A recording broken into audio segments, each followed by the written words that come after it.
The Atlantic League champion York Revolution is on Sports Radio 1350 WOYK. Onto the track, it is gone! It's gone!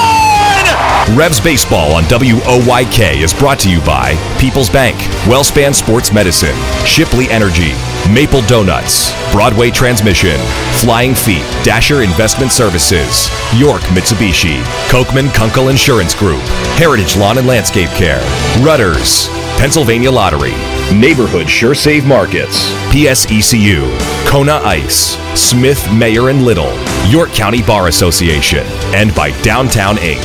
Swinging a ground ball, rolled to short, Dent's got it, throws, it's over! And the York Revolution are 2017 Atlantic League champions! Now with the call of today's game, here's the voice of the Atlantic League champion York Revolution, Daryl Henry. Good evening, everyone, from PeoplesBank Park here in downtown York. Welcome to game number 103 of York Revolution Baseball. Tonight, it is game 2 of a 7-game homestand. Game 2 of 4 between the Revs and the Lancaster Barnstormers. Here on what is a dark, cloudy, drizzly night as we hit the air. Hi, everybody. Daryl Henry alongside Michael Mark Antonini. Welcome to Revs Baseball. And for most of the day, it's been cloudy. We knew that there was some threat of rain tonight. Earlier today, the tarp was on for a bit, had a couple of afternoon showers come through, and about 10 minutes ago, there was a decent light rain coming down, and it's tapered off into a mist at the most here at the moment. But there is some question here tonight as to what might get here and when might it get here with some stuff moving across from the west. But we're going to try to play baseball tonight and get this one in as the Revs and Barnstormers meet again. And Michael, last night was a fun one. It was a long one, 3 hours, 34 minutes, but the Revs pounded out 16 hits. The bullpen was outstanding, an 11-4 win, one that they certainly needed. Yeah, the offense really set the tone. Melky Mesa getting that lead run in the first inning really, I think, got everybody energized, scoring in the first inning against a Lancaster team that they've struggled against, lost 3 out of 4 the last time. So Mesa got things going in the lineup, really picked it up once the Revs got down 2 going into the bottom of the third inning, and everything just started clicking from there. Wellington Dotel, his home run, gave them the lead for good, and that was, I think, maybe the biggest hit of the game. I get it's the home run, and obviously it's not an overstatement to say that it's the biggest hit of the game, but giving the Revs the lead the way they did with a big drive over the left center field wall, and they never looked back. That they could have easily just been done scoring with that home run, but Alonzo Harris tacked on 2 more runs with the inning thanks to a Roger Diaz walk, keep the inning going. So everybody contributed, and the fact that they put up 11 is a good sign against this tough Lancaster pitching staff. Now the Revs got back to 500 in the second half, 19-19, now 51-50. Is the overall record. 3 to go in the regular season against the Barnstormers, and the Revs, if they win 2 of those 3, will at least get a split in this year's head-to-head series and keep the cup. If Lancaster wins 2 of the next 3, they will win it back for the first time in a couple of years. Tonight it'll be Troy Terzi making his second start for the Revs. Really impressive in his debut, but it was cut short to 3 innings due to a blister. Left-hander Nate Reed goes for the Barnstormers. He's tied for the league lead in wins with Mitch Atkins with 10 victories, a 10-3 record, and a 3.44 ERA. Coming up on our pregame, we'll take a brief look back at Terzi's first start. And if you missed it on Saturday on our pregame at Somerset, we'll at least have a portion of our interview with him where he explains the famed toe tap that became legendary in 3 brief innings here at PeoplesBank Park last Thursday. We'll hear from Mace, get his thoughts on Terzi and on tonight's opposing pitcher, Nate Reed, on the Broadway Transmission Managers Report as well. First pitch tonight set for 6:30 here in York on Sports Radio 1350 WOYK.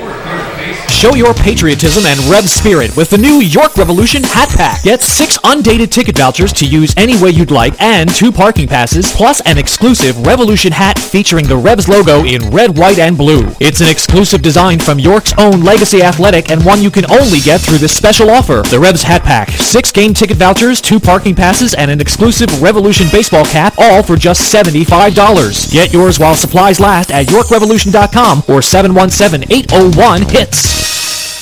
Daly Anstein is a personal injury law firm that specializes in auto and motorcycle accidents, workers' compensation, and personal injury cases. Anstein has been proudly protecting the injured in Central PA for more than 40 years and is proud to support the York Revolution. At Daly Anstein, consultations are always free, and there is no fee unless they win the case for you.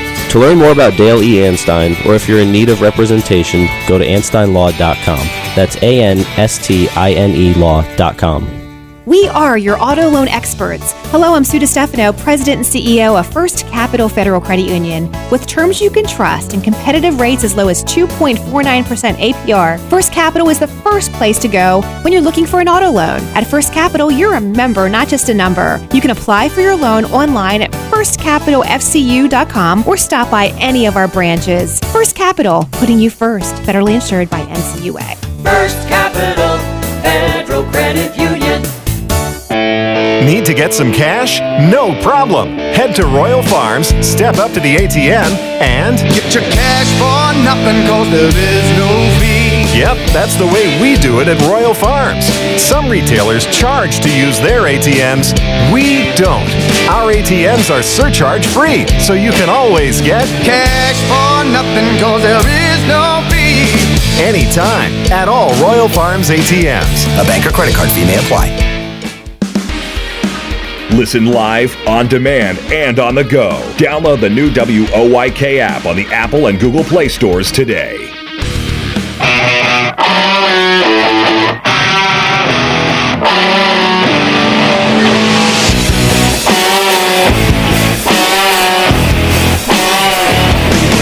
Back here in the pregame, Revs hosting the Barnstormers tonight. And if you didn't see Troy Terzi in his first start, you missed out on the amazing toe tap routine that he has when he starts his windup. Sometimes it's 3 steps, sometimes 10. I think we saw 12 on Thursday night.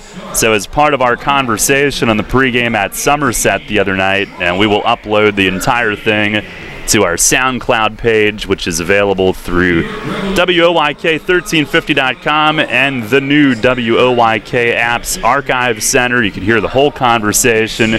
We did ask him where that toe tap started. I was pitching at Marlins Park for a showcase in around New Year's, Christmas time, and my footing just kind of felt weird, but as I was tapping, I was kind of sinking in my back leg, and it was helping me throw a little harder here and there. And then I kind of played around with it, and I was like, it's kind of a timing mechanism too to throw the hitters off.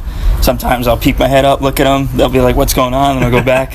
But some people think it may be a distraction, but it doesn't change my game. So this didn't start like when you were learning how to pitch. This was maybe half a year ago? Yeah, it was about 6 months ago, and then I said, hey, why not? My coach had brought up something in the fall about, changing up some stuff. Talking about like guys like Cueto or Stroman who do like some stuff that are different for timing, to throw the timing off for the hitters. And it kind of stuck in my head, but it kind of happened, I guess, on an accident, and now it's kind of like my unique personality, I guess, on the mound. Yeah, well, when you start your delivery, do you know, like, this is going to be a 3-tap or this is going to be a 10, or do you just kind of go with the flow? Go with the flow, honestly, and it usually is different every time. It's amazing, and in his first start, 3 scoreless innings, just 1 hit, struck out 4, walked only 1, had to come out due to the blister, but he went 1-2-3 in his first pro innings, struck out Darren Ford, the first batter he faced as a pro, on 3 pitches. And that was the K-man, by the way, to start his pro career.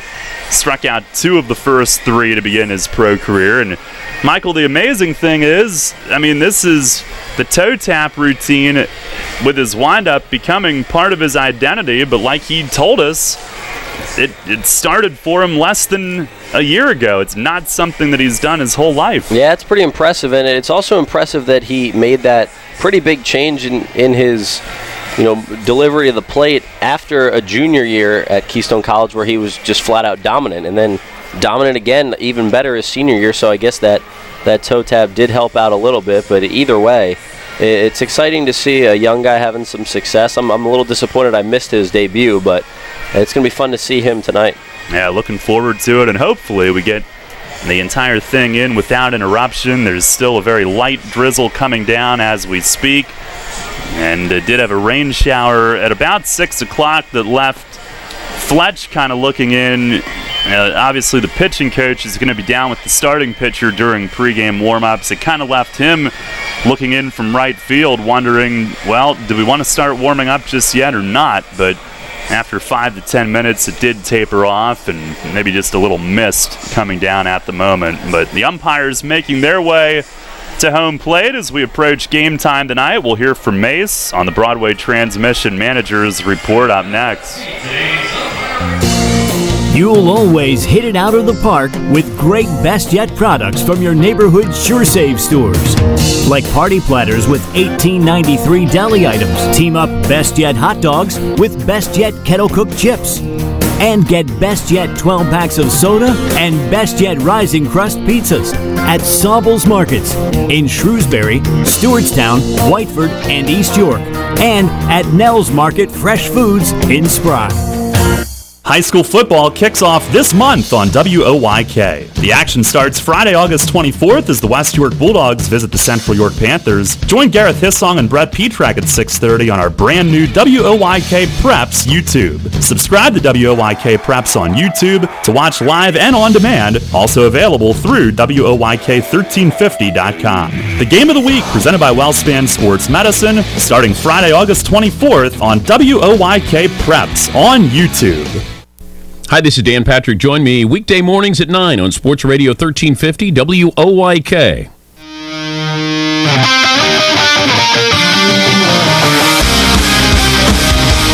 Fans, it's time to go inside the clubhouse for all the latest on your Atlantic League champion York Revolution and tonight's matchup. It's time for the Broadway Transmission Managers Report. Now, here's the manager of the Revs, Mark Mason. All right, Mace, well, good one to get home on last night, and offensively, you know the potential of this lineup, and I guess last night was a night where you saw that come to fruition. Yeah, we had a really good night at the plate. We did a really good job with guys on base and runners in scoring position. So, it was a good team effort up and down the lineup last night. Had to lift Carson early. What was going on with him?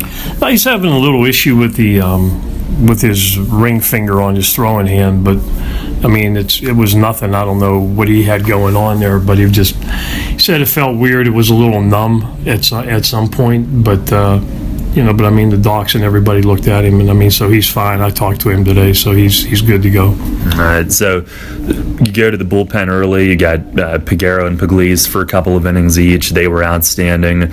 I guess not everybody really thrives when they come into the dugout, sit down, and go back out, but you've gotten a sense that those two guys in particular can do it. Oh yeah, I mean they've done it before. A couple outings ago, I mean Piguero, I think he went like 4 innings or something like that the one day through 70 pitches or something within the past couple of weeks. So it's you really don't want to go to the bullpen that early, if you don't have to, but we had to cover that, and the guys came in and did a good job overall, and offensively we had some breathing room, so that made it a little easier too, I think, for all those guys coming into the game. But when you're working 4 or 5 relievers, out of maybe 7 or 8 that you have available, I mean, everybody has to be on point, or the game can get away from you pretty quick. So last night everybody did a good job, and we were actually able to save some guys for tonight as well. Their running game, they did get their number of steals again, but it didn't lead to a lot. So how fine of a line is it between trying to keep them honest but also not losing your focus on the hitter? I mean, I think it depends. With 2 outs, and if a guy is at second base and he wants to steal third base, I mean, he's probably going to score on a base hit anyway, especially the players we're talking about. the only thing that happens when you get to third base with 2 outs or less, sometimes it changes the way the pitcher goes after the hitter, because he might not want to bounce some stuff on the ground and the ball get away. And we saw that last night for both teams. We saw, balls get to the backstop and guys score from third base. So, getting to third base adds that kind of pressure. But, with guys that can really run, if they're at second base and you get a base hit with 2 outs, they're going on the crack of the bat anyway, and so they're probably going to score anyway. But sometimes it's about building numbers too, and guys are trying to build their stolen base numbers, and sometimes guys run in situations where probably not wise to run in those situations, but they do it anyway. Well, tonight you got Troy Terzi making his second start. How did the blister heal for him the last few days? It seems to be fine. He was, he's thrown, I think, every day but the day after his start. So I think that's okay. And of course, we're not having super hot weather here, so maybe that'll help. Keep the blister calm down too. It's a lot tougher with blisters when you have hot, humid weather and your skin gets wet, and the seams of the ball kind of tear it up a little bit. But tonight should be okay. What do you look for as far as performance-wise tonight? I know he said to me that if not for the blister, he's always a guy that expects to go deep into a game. Yeah, I mean, pitch count-wise, I think is not an issue. So I mean, if he's going good and the blister is not an issue at all, I mean, I would see if he's going good at least maybe 6 innings or somewhere in that area. But it has to be six innings of somewhat quality too. So we'll see how it goes. I mean, it's only his second pro start, so the first 3 innings he threw here on his debut were pretty good. So if he can come out and throw 6 like that, I think everybody'd be pretty happy, including him. And lastly, facing Nate Reed, you obviously know him very well. Now that he's in a full-time starter's role, what is it about him that makes him tough? Yeah, I just think he's changed the way he approaches the hitters the most from when he was a reliever. When you're a reliever, you can be a little different. You can be one-dimensional because you're only going to see this lineup, not even one time. Sometimes it's just 1 inning or 4 hitters or whatever. But when you're going through the lineup 2 times into a third time, you gotta reinvent yourself out there, and that's something that he's done really well. I mean, he's using his off-speed pitches much better, and he's done a really good job of working both sides of the plate and mainly keeping the ball down. So, one of my favorite players, that I've ever had on any of my teams. I really enjoy him. And, he works hard.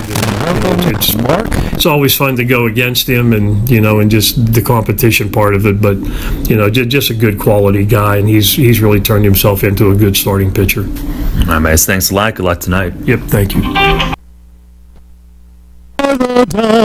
Early light, what so proudly we hailed at the twilight's last gleaming, whose broad stripes and bright stars through the perilous fight o'er the ramparts we watched were so gallantly streaming, and the rocket's red glare, the bombs bursting in air, gave proof through the night that our flag was still there.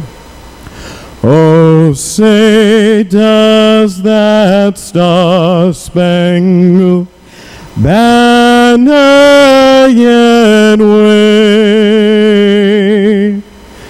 o'er the land of the free and the home of the brave? That was Mark Simpson with our national anthem here tonight. as the Revs and Barnstormers get set to go. Will we get the whole thing in? We hope. There is some rain expected later on, and a shower that got here that we were not expecting around 6 p.m. But Troy Terzi takes the game ball and will begin his final 8 warm-up pitches, those that come out on the mound itself. Barnstormers lineup brought to you by Flying Feet. Darian Sanford in center field will lead things off. Tyler Bortnick at second base bats second. Blake Galen in right field is hitting third. Cleanup hitter is Jimmy Paredes. He's at third base. Ryan Castile, the designated hitter, bats fifth. Trayvon Robinson in left field will hit sixth. Casey Hobson, the first baseman, batting seventh. Anderson De La Rosa will do the catching and hit eighth. And Vladimir Frias is at shortstop, batting ninth. That lineup facing Troy Terzi, who made his pro debut on Thursday against New Britain. We would have all loved to have seen how long it would have gone if not for the blister, but Michael, it was incredibly impressive in the way he started, retiring the first 3, 2 of those 3 on strikeouts. First batter face was a 3-pitch strikeout. Does not get much better than that. No, it's pretty impressive right there, and just looking at him out on the mound throwing his warm-up tosses, he looks loose, he looks ready to go, and it's pretty funny to watch a 23-year-old guy who just graduated college a couple months ago on the mound, and then you got veterans like Alexi Casilla, for example, at second base, who's already played 12 years in the major leagues out there playing defense behind you. Well, Sanford stands in. Our Dasher Investment Services first pitch tonight after a 6-toe tap is in for a called strike, and we are underway. 6:34 is our start time. Sanford at 283 at the plate. Here's the 0-1, and it misses down low. And he's been hot, which is a problem because he has to be on base in order to steal a base. He's hitting 380 his last 20. Better than 400 the last 9. Pitch, it is off the plate away. Revs are in the home whites tonight. Lancaster in their black, red, and white striped tops. And it's a dark gray, cloudy evening. Light drizzle falling. Here's about an 8-toe tap, and the pitch to Sanford, skied in the air toward the line and left. Dotel hustles over across the line in foul ground, and it lands up on the railing.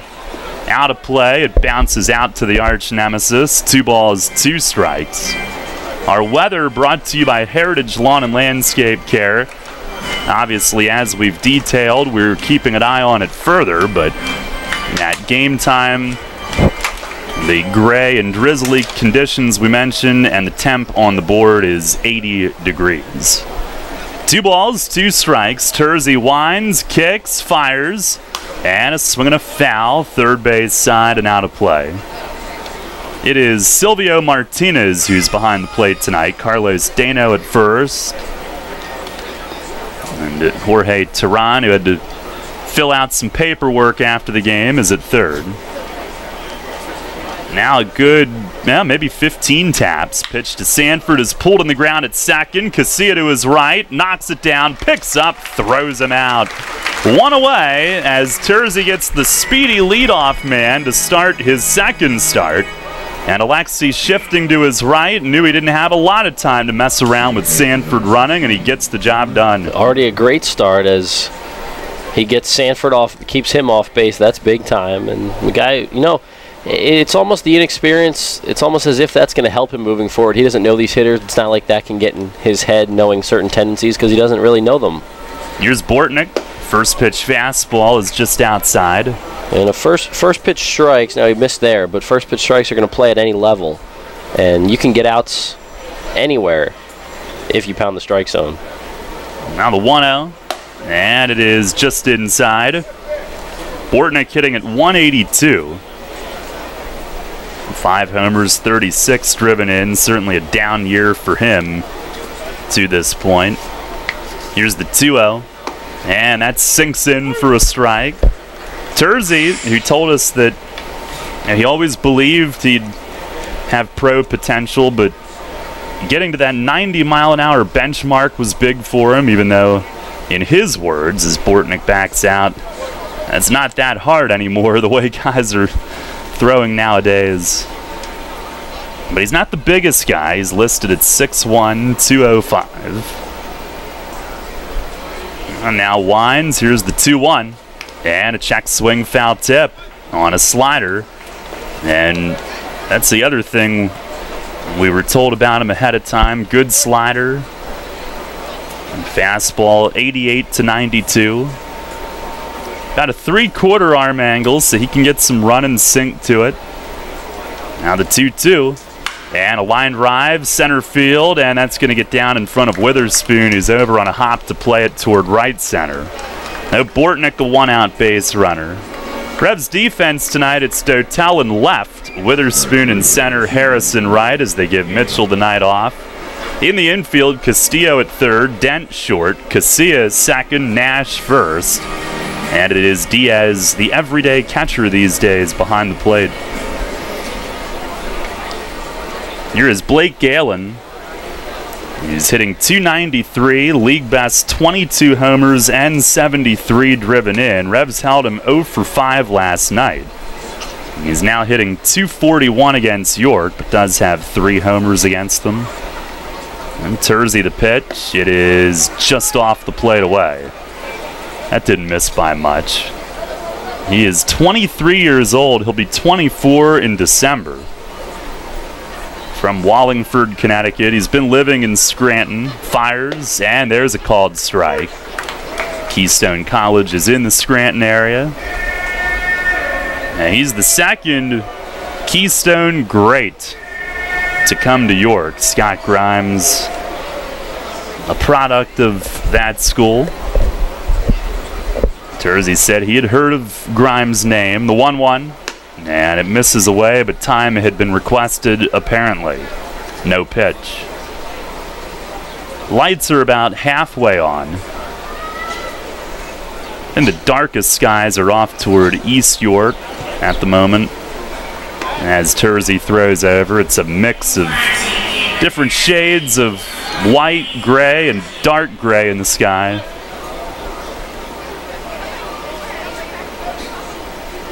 Terzi, who had a bunch of friends here for his first start. He fires, misses a little bit high, 2-1. What, do you have the whole squad here? He had the squad. That's cool. He had the entourage. That's pretty sweet. It's amazing. It was in Marlins Park at a showcase where he developed the toe tap. Yeah. Alrighty, here's the 2-1. And swinging a high fly in right. Harris back a couple steps and waiting under it. He walks nonchalantly forward, gloves it, and he'll crank the throw into Casilla, cutting it off. 2 outs in the inning. Just a lazy fly ball right there. And, I mean, I don't even know if Terzi knows Blake Galen's background. A veteran in this league, a guy who leads the league in homers and RBIs, I believe, or at least leads in homers, but just goes right after him there and gets an out, gets him out in front on that one. And now Jimmy Paredes, switch hitter, bats left, one of 6 switch hitters on their team. And he homered from the right side of the plate last night. First pitch is driven the other way, left center field. Dotel back chasing, and it's just over his glove. One hops the wall, bare hands the carom. They're sending Bortnick, and Alexi has to hold it. Throw went into second base.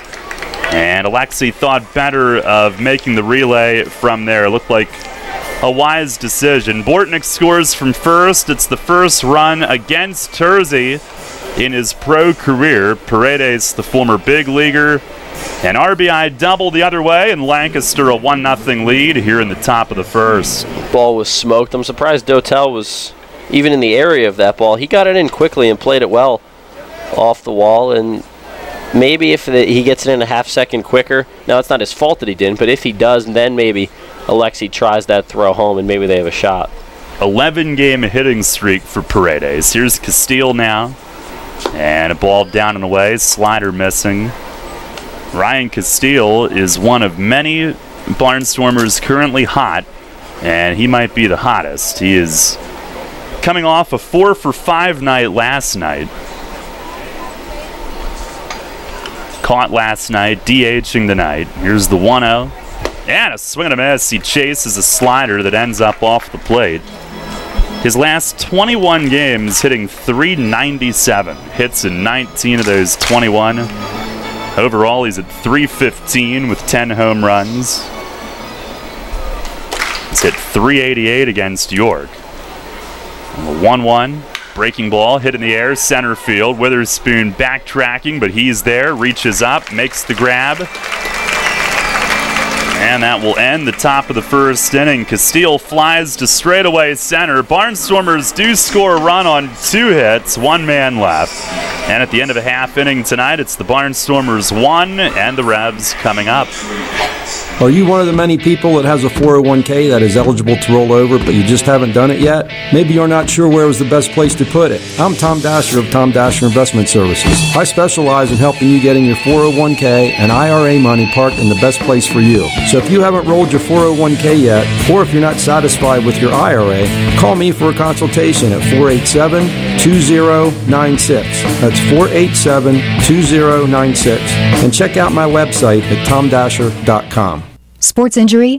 Walk into WellSpan Urgent Orthopedics for immediate care. No appointment is ever needed. Our orthopedic and sports medicine specialists are here to treat you. Visit wellspan.org/urgent orthopedics today for hours at our York and Hanover locations.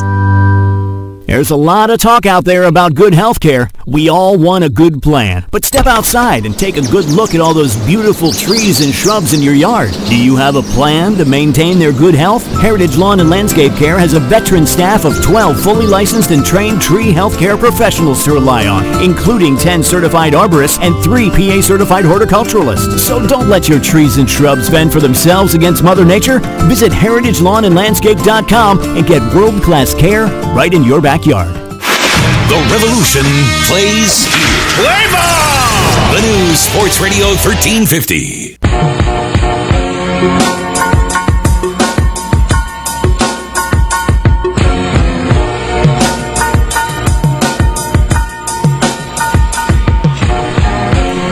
One 0 Lancaster, the early lead for Nate Reed, who takes the hill here tonight. Revs lineup is brought to you by Flying Feet. It features Alonzo Harris, who's heating up. He's in right field leading off. Alexi Casilla, second base, bats second. Melky Mesa will DH and hit third. Cleanup man is Talvin Nash at first base. Wellington Dotel in left field hits fifth. Ryan Dent at shortstop batting sixth. Henry Castillo, the third baseman, will hit seventh. Roger Diaz catching, batting eighth, and Travis Witherspoon is in center hitting ninth as they put his speed in the spot before Harris when it comes around the next time. So again, Harris, Casilla, Mesa, Nash, Dotel, Dent, Castillo, Diaz, and Witherspoon. And here is Reed's first. It is off the plate away. Harris has hit safely in 4 straight now, 7 for 17. Last night, 3 for 6, drove in 3. A 1-0, and a swing and a towering fly ball in left. It sends Robinson back onto the track, looking, and it is gone! Alonzo Harris, it carries right on out of here. And it's a leadoff home run, his second since coming back. And just like that on the second pitch, the Revs have tied it up. It's 1-1. Well, he's hot. You just went through the numbers, and I was looking at him today and just seeing over the past couple games how far he's come with his swing, just kind of getting back in that groove. Now in his, 17th game of the year. It's impressive to watch, and taking advantage of the short porch and left, well, the high porch but short distance. That's all you need to do is just get one up in the air off Reed. And Casilla now pops the first one up. That was a record home run. Frias comes in from short. He's got it on the edge of the infield grass. 1 away. Alonzo Harris now the all-time record holder in leadoff home runs for the Revs, the 6th of his Revs career. He had been tied with Scott Grimes and Justin Green. They each had 5. That is his 6th. 4 last year. 2 now this year, not to mention 1 in the championship series last year, which counts separately. Here's Melky Mesa DHing and takes a little bit high. Well, it's not often that, like last year, your leadoff hitter's a guy that hits 23 home runs, but he's a special talent. The 1-0, and a swing and a foul back, out of play. 1-1 our score. Harris is second in 17 games back. Both have led off games. Now the wind and the pitch. It is down and away. Mesa has 15, which is in the top 5 in the league. 64 ribbies. He's hitting .314. As Reed kicks, fires, and a swing and a ground ball left side, right on through. Base hit into left field. Melky Mesa, an 11-game hitting streak now. And Michael, we mentioned the RBIs. You were taking a deeper look at that earlier today, and he is where he is in RBIs in significantly fewer games than really anybody else in the league. Absolutely. Melky coming in 77 games, and then you look at the guy who's right ahead of him in RBI. In 4th place, Lou Ford has played 22 more games than Melky and only had, I think, 4 extra RBIs. So Melky's doing it much more efficiently in terms of driving in runs, and same with the other 3 guys ahead of him, all at least 90 games played. Here's Talvin Nash, who takes up for ball 1. Who knows what kind of season Melky would be having if he hadn't missed, however much time he did miss with that hamstring injury, and then the quad was holding him back a little bit. Now Reed, the 1-0, and a changeup tails off the plate away. But you can also look at it as maybe if he hadn't gone through those injuries and had played the full season straight, maybe he'd be kind of wearing out at this point. So you never want to look at an injury as a good thing to give as a way to give guys rest. But maybe that sparked Melky coming back from the injury. Now a fastball called strike, bottom of the zone, 2-1. Nash hitting at .352, 7 homers, 18 driven in 16 games. He had been held hitless in the visit to Somerset, but had a couple of hits and an RBI last night. Scored twice. He's been scoring a ton of runs. He gets on base a ton. On top of the power, the pitch. It is in the dirt, handled by De La Rosa, and now a big hitter's count for Talvin, 3-1. 1-1 our score here in the bottom of the 1st tonight.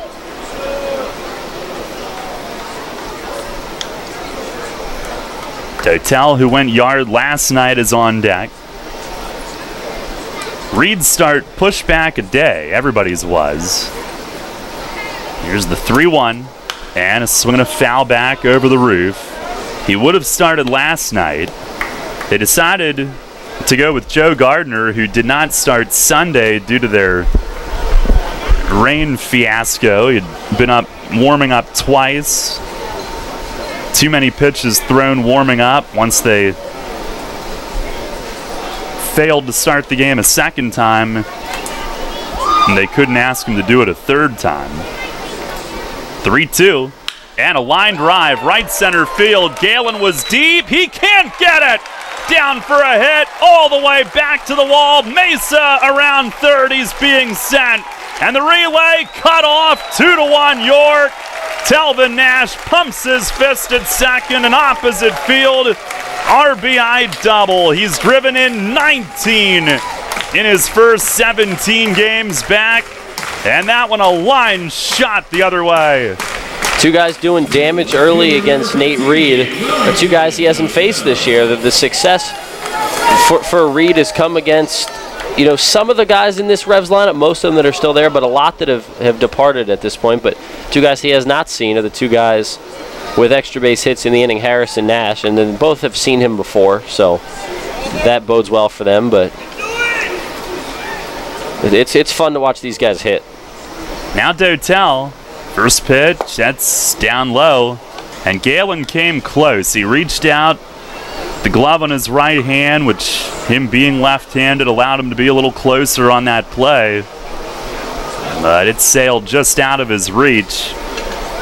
Now Reed with the 1-0, and that's down and away, a changeup. Talvin was not his teammate in 2016 here in York. If not for maybe maybe just a couple of days if memory serves, but if anything, it was not long. Talvin signed by the White Sox right around when Reed got here. The 2-0, and it is just off the plate away. And that leaves Reed looking in a little perplexed. Dotel, a 2-run homer last night, which officially gave them the lead as part of that 6-run third inning they enjoyed. His 7th of the year. He's hitting .317 with York. Pitch, he watches it into the glove, a called strike, 3-1.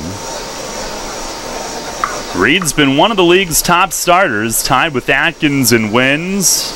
At the top of the league, 10-3, 3.44 ERA. And now delivers. And a line drive at first. What a pick. K.C. Hobson on the in-between hop. He takes it to the bag. Nash to third with 2 down. A ball that was smoked the other way to first, and Hobson picks it on the in-between short hop off the dirt. It's one where you just have to stick the glove out and see if you come up with it. Hobson did a nice play. But it's not a ball you want to get in front of, regardless of what position you're playing, especially a hot shot right at you at first. Now here's Ryan Dent. Nash at third, 2 outs, 2-1 York here in the first inning.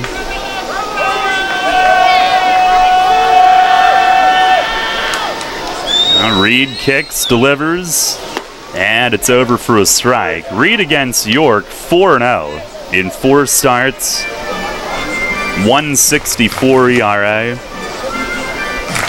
28 Ks in about 22 innings in those 4 starts. Here's the 0-1, and that's high and tight. 3 of those have been in Lancaster. Revs only hosting the Barnstormers in 2 4-game series, and the other one was all the way back on opening weekend. They've had 3 visits to Lancaster since, 2 in May, 1 in July. Reed ready. Here's the 1-1, and it's high and away. Revs went just 3-7 in Lancaster this year, but they're 4-1 against the Barnstormers at home. Dent hitting .257 with 11 home runs. There's the stretch from Reed, the Kutztown product. Delivers, and that misses high. 3 balls and a strike.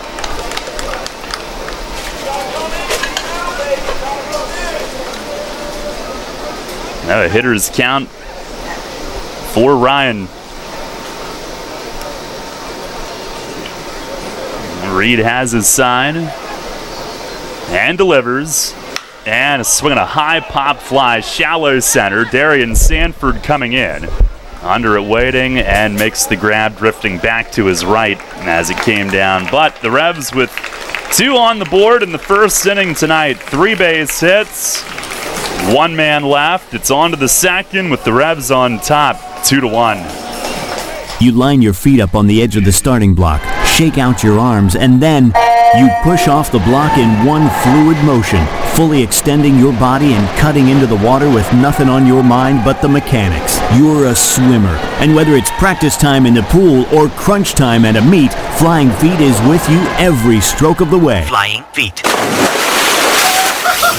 Flying Feet Sports Shoes is a swimmer's paradise. Get suits by Dolphin, Speedo, Nike, Arena, and Tier. Pick up practice gear, team gear, and training equipment like fins, snorkels, and kickboards. The Flying Feet team has high-tech competitive suits, customizable caps, goggles, even goggle repair items. Shower down with swimmer's shampoo and body wash, plus suit wash to limit the wear and tear of chlorine. Time to dive into the pool? Then it's time for Flying Feet. We're more than sports shoes. Flying Feet. 1511 Mount Rose Avenue, York, just off exit 18 of I-83 next to Battery Warehouse. So, John, what should the Eagles' focus be this season? Eagles Fast Play for sure. As opposed to what? I'm talking Eagles Fast Play tickets from the Pennsylvania Lottery. Playing's faster than our wide receiver running a slant. Faster than our defense blitzing the QB? Oh, yeah. The game's got progressive top prizes, plus second chance drawings for Eagles game tickets, meet and greets, autographed merchandise, and more. Wow, I'm going to get mine fast. Fast Play. Play fast, win instantly. Players must be 18 or older. Please play responsibly. Benefits older Pennsylvanians every day. The Baltimore Baseball Show with Dan Connolly, right here on Sports Radio 1350 WOYK, York.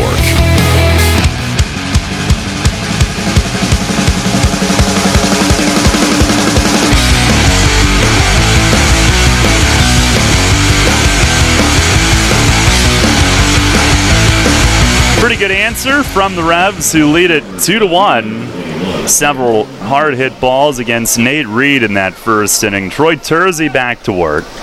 Trayvon Robinson will lead things off, one of Lancaster's numerous switch hitters. He will bat from the left, hitting at .283, 5 homers for the year. And he has hit safely in 6 straight, batting .400, 8 for 20. First pitch of the inning, it is down in the dirt. It is way darker than it normally is at 7 p.m. right now, with the sky the way that it is. Lights are on at full blast. The 1-0, that misses upstairs. The Revs overall 7-8 against Lancaster. They need to win 2 of the remaining 3 to hold the cup. Here's the 2-0. And that's inside. So Community Cup possession basically comes down to a best of these final 3. Yep. Let's keep it here. It looks nice out there on the table. Yeah, I haven't seen it out of the ticket office all season. Here's a swing and a high fly, left center field. Dotel from left is over, walks in a couple steps, and makes the grab. Robinson flies out, 1 away here in the second inning.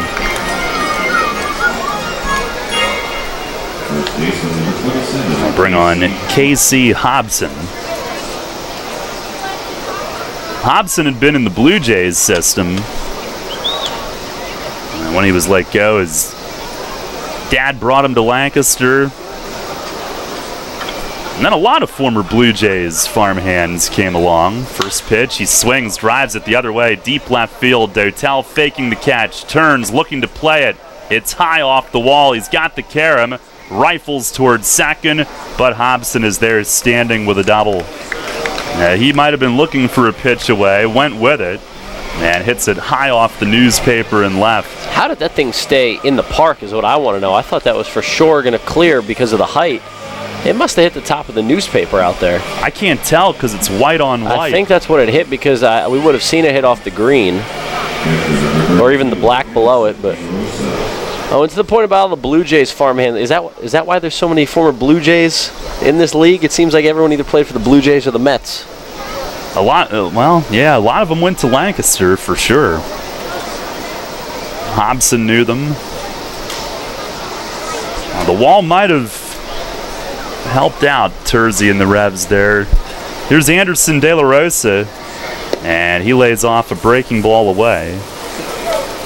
He's doing the catching tonight, had the night off last night, hitting at .217 with a homer and 11 driven in.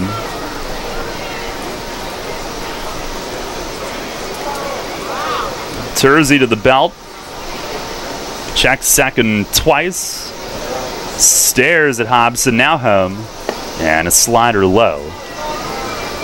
Good thing about having Dave next to us, our counterpart from Lancaster, I don't even have to pull up the radar. He has it up on his screen. I can see it right from here. That's convenient. We should make that a requirement for every road broadcaster. The 2-0 and a bouncer toward third. That'll be foul. Like it might be right on the edge of the York County line with Adams County, I think. He said half an hour ago it was right around Route 81. There is a good bit of red and yellow mixed in. I think he's wondering why I keep looking over at him. Terzi, the 2-1, and a swing and a fly ball right field. Alonzo moving over toward the line in right, and he's there. He's got it. Catch is made. Out number 2. Hobson stays where he is as Harris sails it into shortstop. Well, I love the flexibility that Mace has now with the lineup. You got Harrison right tonight, giving Mitchell a night off against the tough lefty. You don't lose anything overall defensively out there with Harris. Mitchell's excellent in right, but you gain a lot more speed with Harris out there, and Mitchell's not slow, but Harris is just that fast. So between him and Spoon, they should be able to run everything down in right and right center. And Dotel in left has been great out there all year, so the fact that Mace is able to move things around and give a guy a day of rest here and there and still be set all the way left to right across the outfield is big time. Here is Vladimir Frias. First pitch, fastball right there for a strike. Revs lead it 2-1 here in the second inning as Terzi tries to work around Hobson's double. This is the K-man batting. Frias hitting .301. Terzi from the belt. Checks second, delivers, and it's down and in. Diaz moving over. I would not say that this is a good fly ball park, but I would say the Revs have an unbelievable fly ball outfield. And Terzi has gotten each of his last 4 outs on fly balls to the outfield. Now he's ready. Holds. And coming home. Oh, time called. His foot landed and he stopped. And now the rain is picking up. Some umbrellas pop up. What a mess. Terzi turns, looks Hobson back to second. It's like we play in the Amazon. Yep.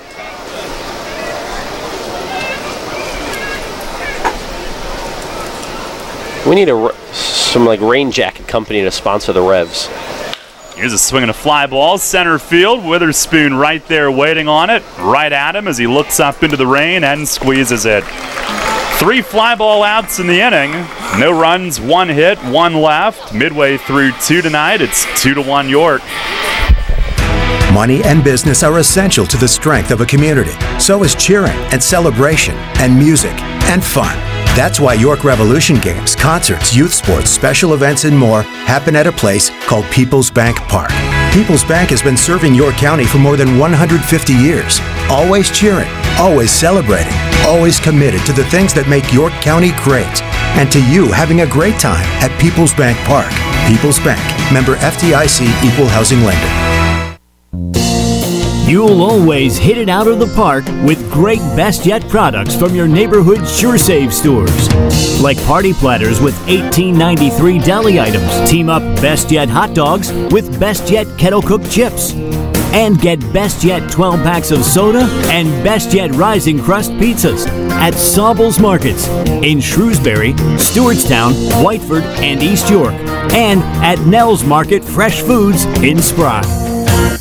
Smith, Mayer & Little is a holistic wealth management group with one product, advice. We aim to simplify our clients' lives, help them retire comfortably, and build lasting legacies for their families and the causes they care about. Our purpose is simple, to make a meaningful difference in the lives of our clients, our community, and the world in which we live with the advice we provide. Smith, Mayer & Little, a wealth of knowledge about wealth. We make our living by making a difference. Visit us at financialjava.com. Janney Montgomery Scott LLC, member NYSE, FINRA, and SIPC. This is Jay Gaush. You're listening to York Revolution Baseball on the home of the Revs, Spurt Radio 1350, WOYK. First in York, first in sports.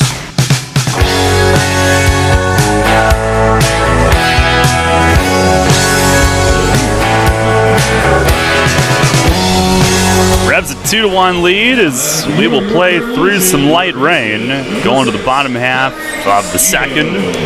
Henry Castillo will lead things off. Reed's overall numbers terrific. Opponents have hit just 238. Approaching a 3-1 strikeout to walk number. 91 in the third innings, 85 Ks, just 31 walks. Revs hit him hard though in the first. First pitch is outside. Castillo hitting .212 in 21 games played. Now the 1-0, and that's over for a strike. Revs had 3 hits in the first inning, including a homer and a double, and certainly when they're clicking, their offense is the most powerful in the league, perhaps, as Reed misses down low now. And it is a 2-1 count. Mentioned Reed's had one start in this stadium. And he fires, and a swing and a foul out of play, right side. He won the third game of the year, 5 innings, 2 runs, and then also went 3-0 against the Revs in Lancaster. Really, it's one of the best seasons an opposing starter's had against the Revs in recent memory. Here's a fastball and a called third strike in on Castillo, who's rung up. And that is out number 1 here in the second inning. That pitch wasn't being given last night, but Silvio gave it. And here's Roger Diaz. Diaz hitting 175, 16 games played. But he's become very valuable as Reed deals, and it's a 2-seamer in for a strike. Diaz went from insurance policy to backup to everyday catcher. Reed the pitch, and a swing and a tip foul at the plate. Reed is coming off a win last time out, beat the Road Warriors 7 days ago, 6-1, went 5 innings. Became Lancaster's first 10-game winner in 4 years. Pitch, breaking ball, slapped on the ground the other way, having to scoot way to his left is Bortnick. He'll cut it off, though, and dump it off to first. And Diaz played toward the middle and had to range well to his left, but got to that bounding ball, 2 down. The key is to not let Reed get comfortable and really get in that groove. The Revs were able to jump on him for 2 in the first, but now it's a case of can they extend that lead and keep it going, because a 1-run lead is not going to do much for you against this Barnstormers team. It's not going to be enough, you would think, against this club that claws back all the time. Here's Spoon. First pitch is high. 2-1 is the lead. And with 2 outs in the second. Witherspoon at 246, 6 home runs. Here's the 1-0. And a swing and a foul tip into the mitt of De La Rosa. 2014, Lancaster had Chris Schwinden win 14, Dana Osterbrock won 11. Reed the first since then to win 10 for the Barnstormers as Witherspoon swings through a slider. 1 ball, 2 strikes. It's Reed's 4th year with Lancaster, 5th year in the Atlantic League, of course, 2016 with York. 1-2, and that dives down and away, a change-up.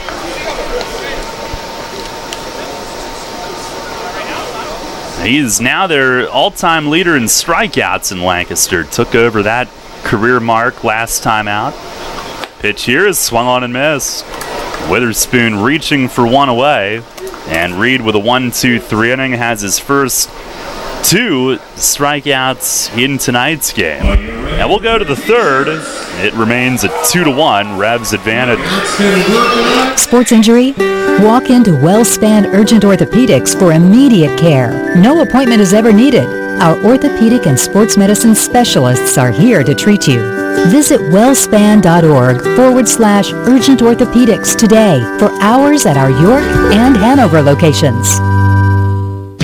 Getting pumped for another year of high school football? All this month, Sports Radio 1350 WOIK lays it all out for you in the High School Football Spotlight, presented by WellSpan Sports Medicine. Catch a preview every day in August on Sports Radio 1350 as we break down the teams and the players of the 2018 York Adams League. Or go to WOIK1350.com to access this year's complete lineup of high school football preview. Then, this fall, every Friday night, it's the High School Football Game of the Week, presented by WellSpan Sports Medicine. Only here on Sports Radio 1350. Listen live, on demand, and on the go. Download the new WOYK app on the Apple and Google Play stores today. Since 1934, PSECU has given Pennsylvanians financial opportunities to live a better life.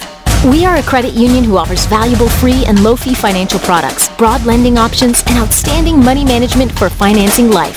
At PSECU, we are proud of who we are and committed to who we serve because our Pennsylvania roots run deep. We are banking on a difference. Visit pseccu.com to join us. This credit union is federally insured by the National Credit Union Administration. Equal Opportunity Lender. You're on the home of the Atlantic League champion York Revolution. Sports Radio 1350 WOYK, York.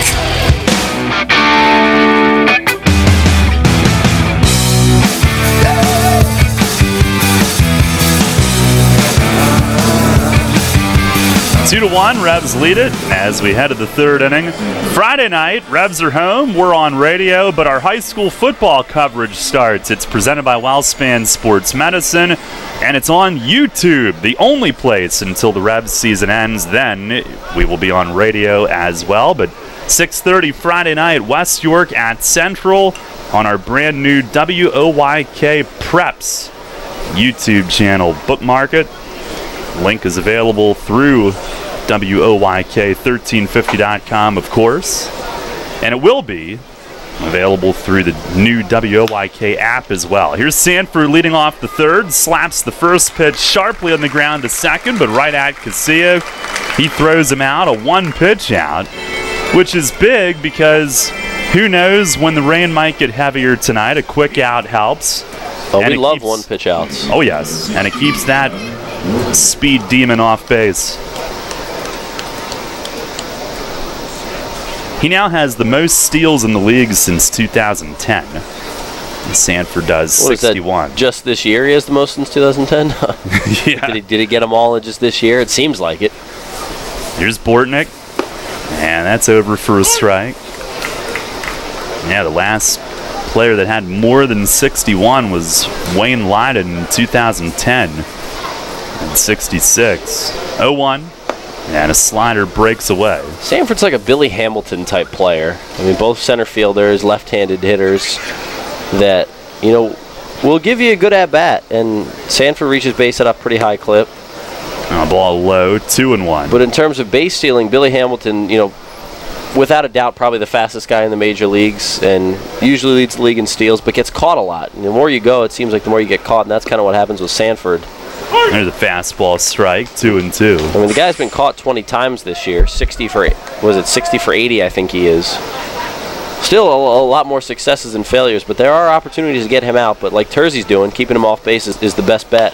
Now a bouncer toward the middle. Dent will charge. He gloves cleanly, fires, and gets Bortnick at first. Ryan Dent smooth to his left, and that is out number 2. Well, I'm sure Troy Terzi's never had an infield or even an outfield this polished behind him. 23-year-old kid coming out of college. He's got Dent at short and Casilla at second. Young guy Castillo over at third. Then Nash, who picks it real well over at first. He's got to be loving life right there out there on the mound. Now Blake Galen with the bases empty, 2 outs. That's how you want to face him. First pitch slides in tight off the plate. And I guarantee his outfielders at Keystone College weren't like Dotel, Spoon, and Harris covering ground out there. 1-0. Man, that's a little bit low. Nope, you'd be hard-pressed to find a better outfield in any minor league. Terzi grips it, taps the foot, fires, and a swing and a cue foul to the left. As that pitch was borderline away, and Galen went after it on 2-0.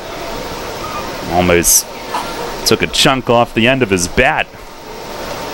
Flied out to right his first time up. Here's the 2-1, and it is just inside. I think that was about 8 taps right there. It's really subtle. Like, you have to be looking at it. I can't count fast enough. It's a good 5 or 6. Here's a swing and a line drive down the line in right field, and it lands just foul. One hopping the wall in the corner. And Galen took aim at the line. Can't tell from here just how close it was, but it had to be close. 3-2. He'll make a slow walk back to the plate. He had a good view of it right down the line as he was running. You know, I wonder how many times Terzi's been called for a balk throughout his college, at the end of his college career when he was doing that. I mean, he's not balking, but some umpires may think it's a balk and then call it, or get fooled by it. I'm sure he's had some opposing dugouts calling for some balks against him. But I mean, he doesn't have to worry about it with no one on base. Obviously, can't balk then.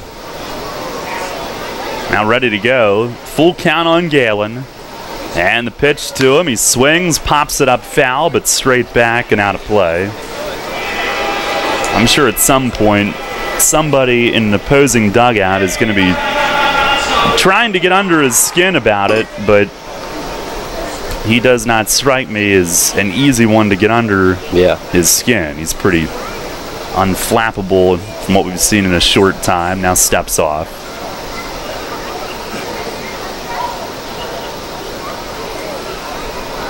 And on the rubber again, he fires, and a swing and a high pop-up toward the first base dugout. Nash will give it a look.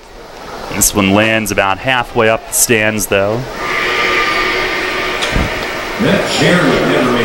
Terzi and Galen continue their battle.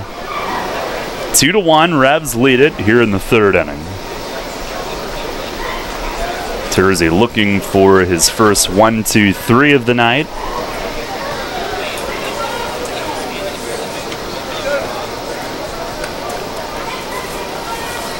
And now ready. Here's the wind back, the kick, the pitch, and he missed a little bit low. As Galen flips the bat away, he is near the top of the league. In fact, leading the league in walks, and he gets on base that way. That's only the second walk in almost 6 innings from Terzi, and that's something that a lot of really young pitchers come in here and are unable to do, is keep the walk totals down. Now Fletch will pay him a visit, but to me that's been one of the most impressive things for a guy that's making just his second pro start. Right, and for a young guy coming out there facing all these pretty polished, accomplished hitters, you don't want to leave anything out over the plate because they're not going to miss it. But like I said earlier, you can have success at any level if you throw strikes, limit the walks, and you don't have to be a strikeout pitcher, but if you can pitch to contact, keep the ball in the ballpark, you're going to get outs, and that's what Terzi's done. Just throwing strikes, and that way you force guys to swing. They can't sit around and look to take walks that way. He's done an unbelievable job for being as young as he is and being in the Atlantic League as a rookie, as a pro ball rookie. We don't see that often. He is extremely confident. He battles. Here is Jimmy Paredes. First pitch, swing, and he nubs one, but foul. Just got a piece of it. He drove an RBI double to left in the first inning. Last night homered and also had a single. Now Terzi stretches. Galen at first, short lead. Pitch is swung on and missed. Breaking ball down and away. Paredes was reaching for it. And Terzi, a guy that maybe would be a candidate to start his career in like the Frontier League and dominate and get picked up, but he's trying to do it here. Now ready, the 0-2. And a swing and a tap foul, first base side. And again, Paredes didn't get much. But he's the type that undrafted would maybe go there and flourish and open some eyes. He's just trying to do that here at a more advanced league. And some reports had him getting drafted as high as 6th round. He admitted it was pretty disappointing when it didn't happen. He fires, and a swinging Paredes just got a piece of that. Bounced up off Diaz's face mask, it looked like. I can imagine, and it's not like you can go out after you're finished with your college season, and for him after his senior year, and expect to get drafted, because there's so many players out there and only 40 rounds to go around. 40 is a lot, but there used to be more. And then there's just so many kids, D1, D2, D3, NAIA, JUCO, the high school, that are out there in the draft pool. So it definitely got to be deflating, but the fact that he's getting the shot here, I think that's going to open up some more eyes. The fact that he can get outs against veteran competition this early in his career. Now new ball handed to him, 0-2. It is just off the plate away. What a great spot with 2 strikes. Fans wanted it, and they are right there with him, rooting him on. 1-2 to Paredes. He's ready again. And now a toss lobbed over to first. Galen back, getting dirty. Terzi said that he knew if he didn't get drafted, he was going to pursue other angles, including this league. Pitch is down and away. That just missed. 2 in a row that were awfully close, and that'll even things up. Paredes is a tough enough hitter to get out. Now 2-2. Revs fans getting agitated, and I believe the Revs dugout might be as well. Silvio took a look in there after time was requested. Now Terzi ready, deep breath. Looking over his shoulder at first. He'll come home, and a swing and a foul back again. And he's been able to avoid the long at-bats with foul balls for the most part, but Paredes now in a battle with him. Terzi at 52 pitches. Ready again, and again to the plate. And a shot just under his glove and up the middle. Galen will stop at second. Witherspoon charging is in on it in shallow center. First and second with 2 outs. That'll get Ryan Castile to the plate, and twice Terzi was, at the very least, very close to maybe getting Paredes there. Yeah, he was right there. There were a couple pitches that, you know, one maybe a little bit more off the plate than the other, but definitely worth the chirping from the Revs dugout that Terzi wasn't getting either of those calls. And now Castile, who flied to center. First pitch slider, the ball one. Looked like Silvio was starting into his strike call and didn't give it. As I see Fletch pace in the Revs dugout. Terzi ready. Here's the 1-0. Down and away, snuck under the glove of Diaz. Both runners will move up on a wild pitch. A slider that started away and kept bending. And now, as he's been so close to ending this inning a couple of times, now a base hit potentially could put Lancaster on top, as he will try to avoid that. Well, that ball probably shouldn't have gotten by Diaz right there. And I don't know if it hit the dirt, but it looked to me like it just went off his glove. But either way, that's probably a ball you got to keep in front. And a little bit extra to worry about for Terzi. Now the 2-0. That just missed inside. 2-seamer that was right near the black. The frustration is mounting. And perhaps some remembering last night as well. Here's the 3-0. And finally, there's a strike called. You can hear the reaction. Last night, Michael Click and Paul Fletcher ejected at the end of the top of the 8th inning. And it was the inside strike that they wanted. Here's a fastball. That's just inside.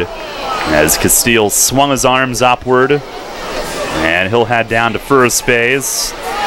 Bases loaded for Trayvon Robinson. 3 straight have reached here with 2 outs. 2 of those on walks. And Terzi has not been missing by much. No, he's around the plate, and normally you'd get some hitters to go after those pitches. Now, if you're missing outside, it's a little bit more tempting for a hitter than if the pitch is inside, on the inside corner. And Castile took a few inside there and ended up drawing the walk. Here's Robinson, first pitch, swing and a bouncer foul. He was trying to kill it. And he rolls it down to the first base coach's box. 2-1 York. Terzi trying to work out of bases loaded trouble. And this inning has done one thing. It's taken a decent pitch count up to 60 here in the first 3 innings. Here is his 60th. And a swing and a bounce foul, same spot, rolling down to the coach's box. 2 strikes on Robinson. As he gets ahead here with the bases loaded. 2 outs in the inning, and Terzi trying to escape. Had 2 ground outs, then a walk, single, walk. Now stares in and into his stretch. Set at the belt. And here's the 0-2. Swing and a miss! He struck him out! Change-up got him! And Troy Terzi runs off the mound, leaving the bases loaded. Mace is marching right out to Silvio Martinez to have a few words here between innings, but Terzi works out of it unscathed. No runs, 1 hit, 3 men left. We go to the bottom of the 3rd. It's still 2-1 York. Rutter's has all your favorite seafood options. Tavern battered cod sandwich, crispy fried shrimp with bada bing dipping sauce, flavorful crab and corn chowder, just to name a few. Rutter's Seafood. One try and you'll be hooked. Rutter's. Why go anywhere else for seafood? Does your wealth advisor know how you take your coffee? At Smith, Mayer & Little Wealth Advisory Group, we genuinely get to know our clients, from their interests, goals, and dreams, right down to how they like their coffee. By understanding our clients on a personal level, we help them make wise financial decisions. In us, you will find a trusted confidant dedicated to your financial success. Smith, Mayer & Little, a wealth of knowledge about wealth. Get to know us over a cup of coffee or visit us at financialjava.com. Janney Montgomery Scott LLC, member NYSE, FINRA, and SIPC. Saturday, August 25th, it's Revs time at PeoplesBank Park. Meet American Ninja Warrior contestant Chad Riddle and try out his Ninja Warrior course. And it's Bike Night, presented by First Capital Harley-Davidson and Stanball Law, with a parade of chrome and a chance to win a new Harley-Davidson motorcycle. Plus, Inside the Park fireworks presented by the auction houses of Dover and Mount Royal. That's Saturday, August 25th. Tickets at YorkRevolution.com or 717-801-HITS. Rutter's Hot Dog Extravaganza is here. Rutter's Kunzler hot dogs and brand new corn dogs are only 2 for $2. Our amazing Kunzler bacon wrapped cheddar dogs and sausages are only 2 for $4. Earn 2 cents on fuel for every deal purchased. Must scan rewards card. Rutter's, why go anywhere else? This is Michael Click. You're listening to York Revolution Baseball, home of the Revs, Sports Radio, 1350 WYK. First in York, first in sport.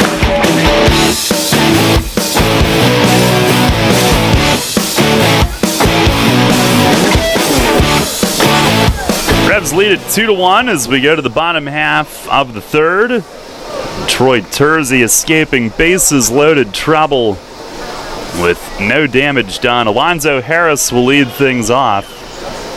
And Nate Reed ready to go. First pitch of the inning is down and away. Zoe led off the first inning with a leadoff home run, the 6th of his Revs career, which breaks the record.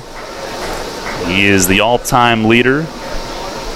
Here's the 1-0, and it's just off the plate away. Justin Green and Scott Grimes had hit 5 each. Now to 2-0, and he shows bunt, and it floats high and away. Reed missing with a changeup. He checked his fingertips after missing with that one. Top of the order did some damage in the first inning. Here's the 3-0. Swinging and hitting one high and deep. Left center field. He's done it again. Alonzo Harris, a 3-0 green light. And he launches his second home run in as many at-bats. Into the playground entrance in left center. It's 3-1 York. Here in the bottom half of the 3rd inning. Well, I had a feeling he was going to do it. I didn't know if it was going to be this at bat, but I had a feeling he was getting another one tonight. Just kind of the confidence he's swinging with right now, the aggressiveness he puts into a swing, and a perfect time to hack there. 3-0 green light. A chance to be aggressive against the guy, and it worked. And here's Alexi, who takes low on a changeup. What a time for it. For the 3-0 green light. Here's the 1-0. And that's over for a strike. So that is the 26th of Zoe's Revs career, 3rd this year. 1-1. And a swing and a miss. Alexi chasing down low. Actually a foul tip into the glove. The Revs with 4 hits and some balls that have been smashed. There's the wind from Reed, the pitch. Breaking ball misses away. It's 2-2 on Casilla. Popped up to short his first time up.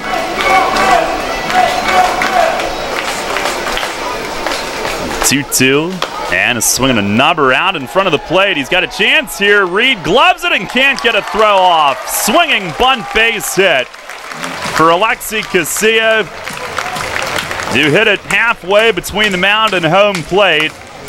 And Reed scampered in. It slipped away from him as he tried to get a transfer and a throw off. A little bit wet there. Tough to come up on that ball, stop quickly, then still pivot and make that throw. And then that's a case where if Reed does throw that, maybe he throws it away. So a wise decision to hold on to it. But Casilla takes advantage, and you know, it doesn't matter where he hits the ball in the infield, he has a chance to beat it out. He's so good with the bat, and obviously that's not one of the infield hits that he's trying to chop somewhere like we've seen, but makes it work. 38 infield hits for him now. Wow, here's Mesa, and he swings, grounds one down to third, and juggled by Paredes. Picks up, no play. They would have had at least 1 out. Don't know if they would have had more, but Paredes fumbles it and commits a potentially big error. It's first and second, no outs for Telvin Nash. It's time for Telvin to tag one. There's Ross Peoples coming out. Oh, but this would be a great time for Telvin to launch one, get in on that home run party with his boy Zoe. Break this game open a little bit. It's still a 3-1 game. A lot of baseball left tonight, not even a third of the way through the game. But getting to Nate Reed early is big. The fact that they've now scored in a second inning against them. The last time the Revs faced Reed over in Lancaster, they got 1 run in the second inning, but then the rest of the game he blanked them. And then it wasn't until the Barnstormers went to the bullpen that the Revs got back in the game. But now getting to him early is a really good sign. By the way, for Alonso, the second multi-home run game of his Revs career. He had one June 22nd of last year at home against Southern Maryland.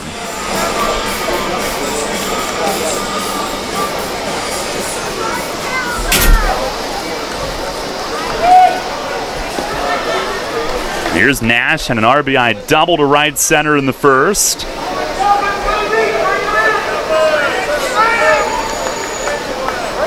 And the table set for him on a base hit and an error. 3-1 York. And Reed the pitch. It is swung on, foul tip. Started him with either a cutter or a slider and did not want to throw him something straight on the first pitch of the at-bat.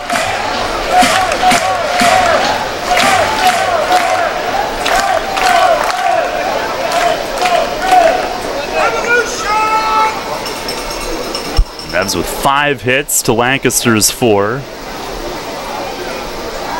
Now Reed ready, look back. The 0-1, and an excuse me swing, fouled back off the net. He went back to the fastball there at 89, and it was up. That was borderline around the belt. If it was a strike, it was probably a better pitch to hit than Telvin ever expected to get.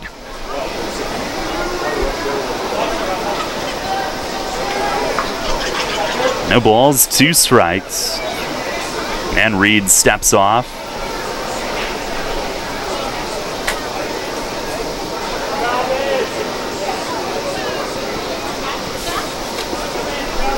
He's at 48 pitches, looking for his first out of the third. Now stares back, fires, and it just missed up and in. And now it might be Reed's turn to look in a little bit frustrated. 1-2. That was a surprising take from Nash there, but that could be a product of seeing the strike calls that Terzi was getting last inning and knowing that he could take that pitch. By the way, sky's getting darker, I believe, and not just nighttime approaching, although it is. Pitch to Nash. That's down low, got under the glove of De La Rosa. Both runners advance at second and third, no outs. And a sloppy Barnstormers inning continues. Even last night, they didn't look good defensively. Vladimir Frias had a couple hard hit balls at him that went for hits, but on the regular night, you see Frias make those plays. So last night he struggled. There were a couple that Paredes didn't get to at third that some other third baseman might. And tonight it's been rough defensively, and the Revs have taken advantage of it. The fact that they've been able to move up on the base paths without having to try to steal bags or take the extra base running. Just take what the defense is giving you, and right now Lancaster is giving the Revs a lot out in the field, and now it's only a matter of cashing these extra runs in. They have to capitalize off these.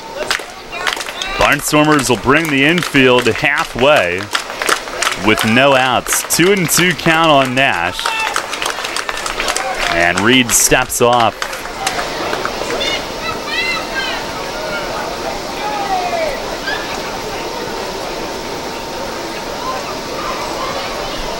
Now Reed stares, sets, and the 2-2. It is outside. De La Rosa, kind of an awkward grab on that. A full count. Wellington Dotel serving as the protection for Nash in the batting order. He's on deck. They're going to go pass ball on that last one. Here's the stretch from Reed. Now the 3-2. Breaking ball, sat high. Ball 4, bases loaded, nobody out. As Nash flips the bat away, unhooks the armor, and they are packed for Wellington Dotel. Nowhere to put him, lefty-righty matchup. This is a dream scenario for any hitter at the plate, that the Barnstormers will keep that infield in, so they basically just don't hit into a double play right now.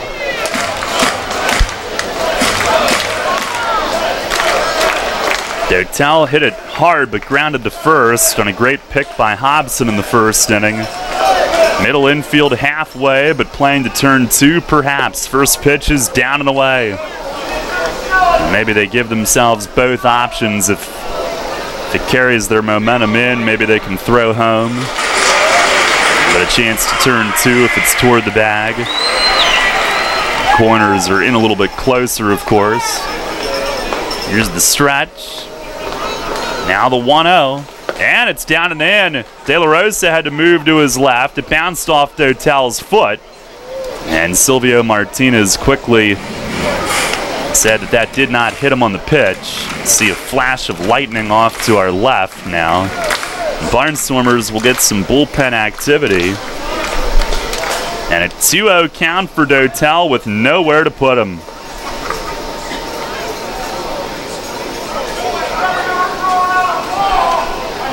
Reed stares in, comes set. The 2-0, down and away, ball 3. And there is no margin for error. Revs a 3-1 lead. And a prime opportunity to add on. Here's the stretch. And the 3-0, right there for a strike.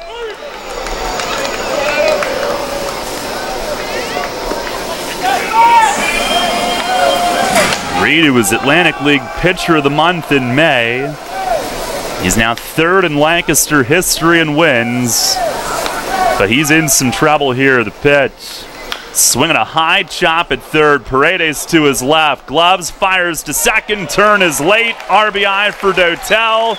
Casilla in to score. It's 4-1 on the high, big chop. Fielder's choice to third base. And if you're going to hit a ground ball, do that. The chopper that Paredes didn't have a play at home, and then all he could do was try to turn a double play there, at least get that middle runner at second. He did that, but for the Revs, that'll work. And Dotel's 49th RBI of the year, 47th with York. Here's Ryan Dent, who's flied to center his first time. Another flash of lightning. This game is only in the 3rd inning, so we'll still have a bit to go before we're at official game status. 4-1 the lead for York. And Reed comes set, steps off, looking Dotel back. 1st and 3rd for Dent.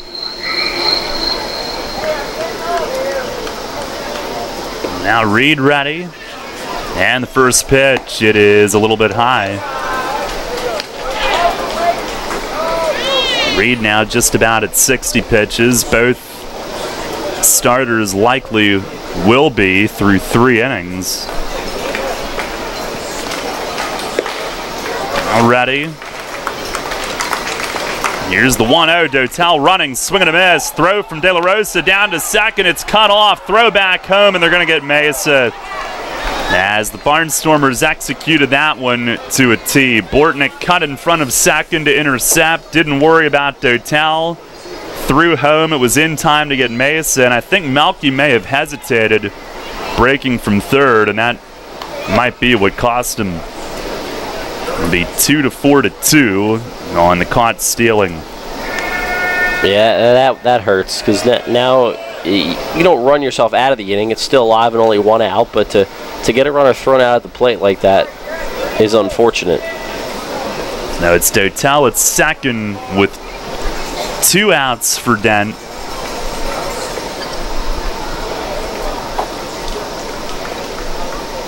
Four to 1 is the lead. Revs with 2 runs home in the inning. Would love more. Now the 1-0, and that's down and away. Change-up missing.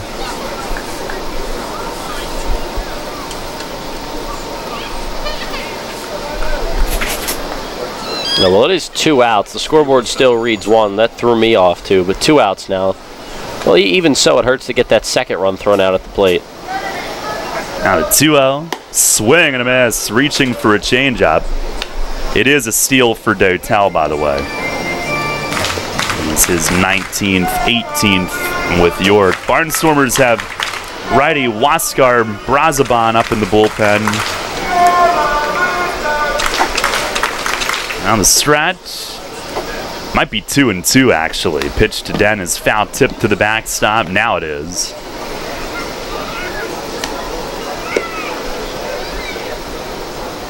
And the offense being productive early in the game again, picking up where they left off last night. Dent trying to get one more across. Outfield has him played around the other way. A lot of room left center of the pitch. It is high and away. Again, Reed looking at his fingertips. 3-2. Henry Castillo waiting on deck.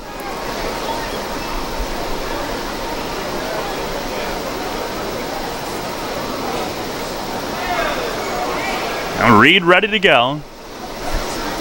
And the full count pitch. Swing a line drive left center. It's down for a hit. And Dotel will be sent. Robinson up, throwing it, hits the mound. Dotel scores. Throw to second, goes into center. Dent stays on the bag, going in head first, and it's 5-1.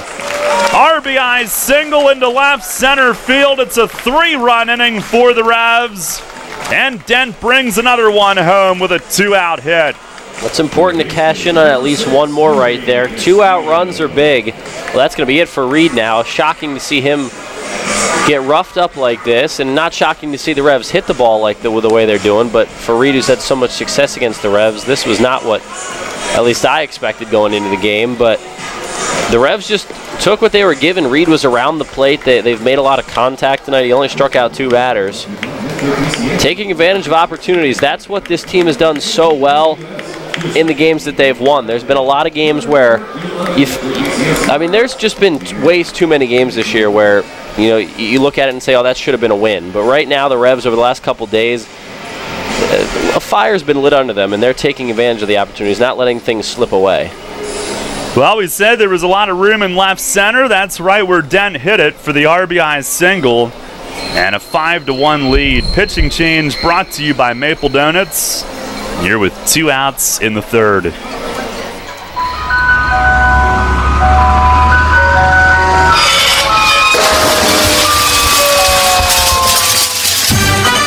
Tired of hearing that music, especially when you already have that same ice cream in your freezer. Try something new and amazing with tropical shaved ice. On Monday morning after the big company event, do you want the buzz down the hall to be, how awesome was this year's company picnic? Then crush boredom and bring on Kona Ice with over 32,000 flavor combinations. This is not your typical lackluster snow cone. Their flavors are bold and delicious. Fuzzy Navel, Margarita, Blue Hawaiian. Kona Ice is dairy-free, gluten-free, and they even offer flavors that are sugar and dye-free. No party is too big or too small. They can serve up to 1,000 people per hour. They have party packages starting as low as $100. To add more excitement to your next event, find them online. At Donegal, we understand there are many costs associated with running a business. That's why Donegal works with you to provide quality insurance products based on your business needs, and why we deliver that insurance at a price to fit your budget. Call your local independent Donegal agent today and discover why, when it comes to insurance for your business, Donegal is a better value. Contact Kochman Kunkel Insurance at 717-854-0300 or stop in at 3217 East Market Street, York. Locally owned and operated by Pam and Rudy Kochman. Kochman Kunkel Insurance. Local sports on WOYK are brought to you by Maple Donuts, a family tradition since 1946. This is Logan Williamson. You're listening to York Revolution Baseball on the home of the Revs, Sports Radio, 1350 WOYK. First in York, first in sports.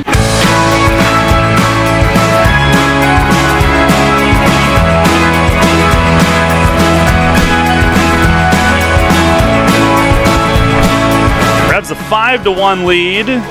And Dent at second, adding another one on the RBI single. Right-hander Huáscar Brazaban is the new pitcher for Lancaster. Henry Castillo will face him first.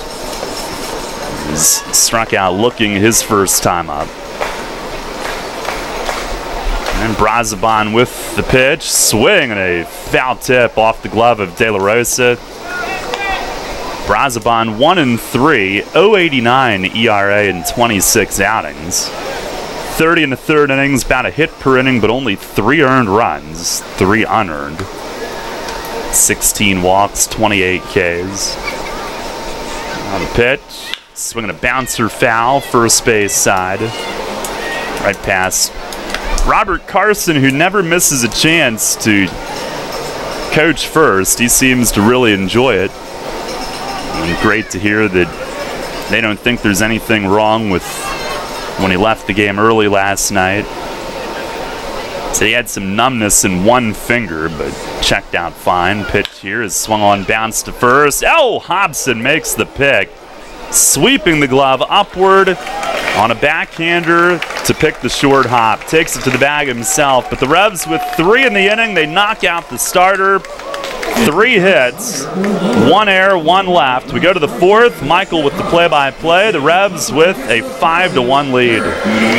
Shipley Energy is more than just an energy company. We're a family tradition. Our goal is to provide outstanding customer service and to make energy easy for you. From heating oil and propane to natural gas and electricity, our team can help. We also offer HVAC services, installation, maintenance, and service plans to keep your home safe and comfortable. In addition, our team can improve the quality of water in your home. To learn more, visit ShipleyEnergy.com or call 855-5-SHIPLEY. We make energy easy.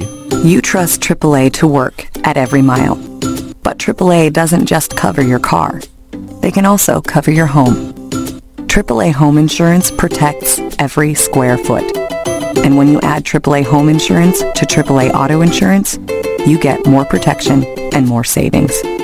Insurance that's not just insurance. Talk to your local AAA insurance agent today or visit AAA.com to learn more about AAA Home Insurance. High school football kicks off this month on WOYK. The action starts Friday, August 24th as the West York Bulldogs visit the Central York Panthers. Join Gareth Hissong and Brett Petrak at 6:30 on our brand new WOYK Preps YouTube. Subscribe to WOYK Preps on YouTube to watch live and on demand, also available through WOYK1350.com. The game of the week presented by WellSpan Sports Medicine, starting Friday, August 24th on WOYK Preps on YouTube. This is Paul Fletcher. You're listening to York Revolution Baseball on the home of the Revs, Sports Radio 1350 WOYK. First in York, first in sports.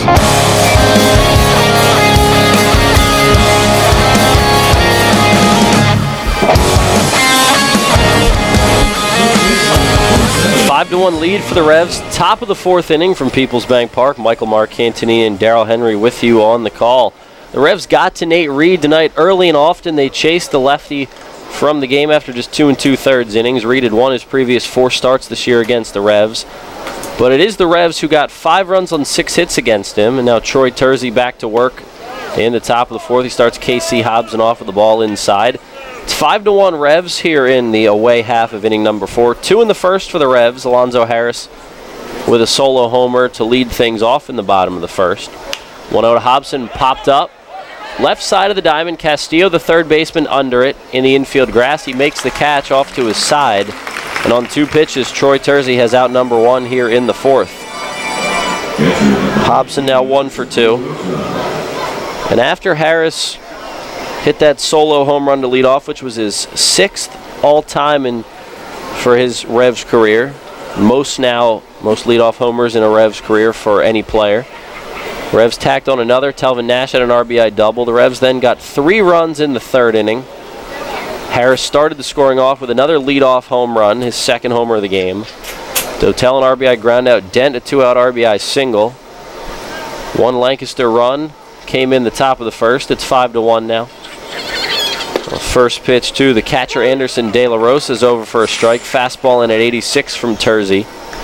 Terzi had a phenomenal college career at Keystone College in Pennsylvania. 0-1 De La Rosa, chopped foul. A couple toe taps from Terzi, and he gets another one over. It's 0-2. He's been around the plate all night, and he's working with a 4-run lead now in the 4th. He was a first-team All-American, was named that by D3Baseball.com his senior year. He was Keystone's first team selection since 2013. He was also a 2nd-team All-American by the American Baseball Coaches Association in Rawlings. 0-2 pitch, chop foul again, and count remains 0-2.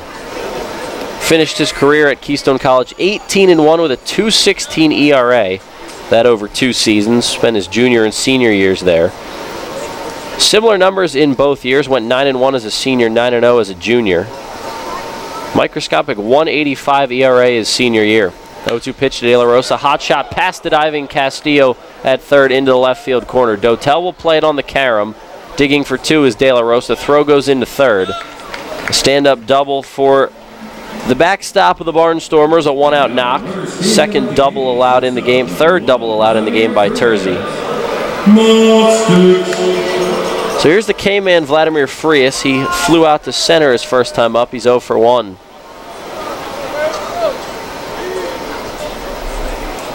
Five to 1 Revs, top of inning number 4. We're in game 2 of a 4-game series. Revs and Barnstormers. For the final time this year, the final series of the season between the White Rose and the Red Rose cities.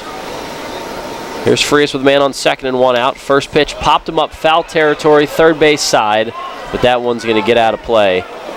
All 3 of Diaz, Terzi, and Castillo were on a beeline for that one.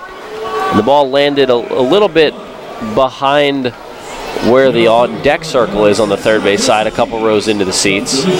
Looked off the bat like somebody was going to be able to get to that, but it got out of play. So 0-1 on Frias, the switch-hitting shortstop, batting from the left side against the righty Terzi. Terzi coming off 3 shutout innings in his pro debut this past Thursday. Gave up just 1 hit, struck out 4.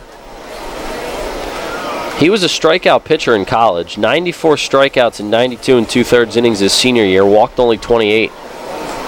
Held opponents to a 199 batting average against as a senior. 0-1 to Frias. Hard hit ground ball. Diving Alexi Casilla at second. Spins, throws to first in time. Nice play there by Alexi. Ranging to his left. He sprawled out to make that play. 4-3 on the putout, moving from 2nd to 3rd is De La Rosa. So he's there with 2 outs. Well, pop up and a ground ball for Terzi, the 2 outs here in the 4th. Got 2 ground balls and a strikeout in the 3rd. In the 2nd, 3 flyouts. In the 1st, 2 flyouts and a grounder. So he's mixing things up.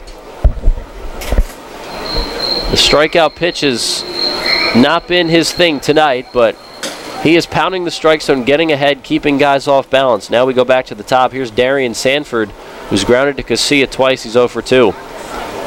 First pitch to him, fly ball left field and deep, but that's going to get out-of-play foul onto the concourse. It's 0-1. It's the Revs 5 and the Barnstormers 1, top of inning number 4.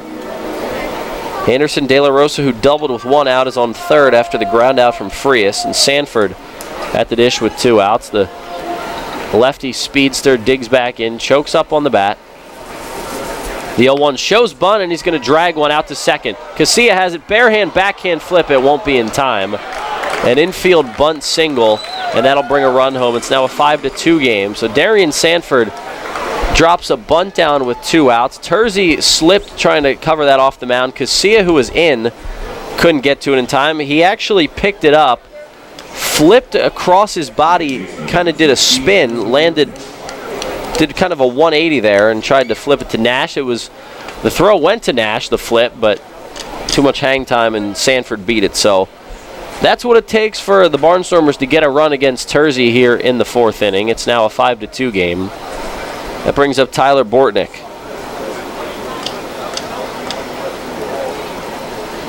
Bortnick singled and scored a run in the 1st. Now move over to 1st, and back safely is Sanford. That is Lancaster's game, bunting, putting in runs by manufacturing them, a lot of speed. That one hits Bortnick in the jersey. He tried to get out of the way, but it clipped his puffed out jersey. Oh, hit by a pitch. Sanford to second now. Got to be careful. He can score on anything in the outfield. And Bortnick now at 1st. So the tying run comes to the plate in the form of Blake Galen, a dangerous hitter. Now Paul Fletcher, Revs pitching coach, is going to go out and have a chat with his young starter, Troy Terzi. Just 24 years old, 6'1", 205-pound righty, Connecticut native. He's been unfazed in his 2 pro starts so far.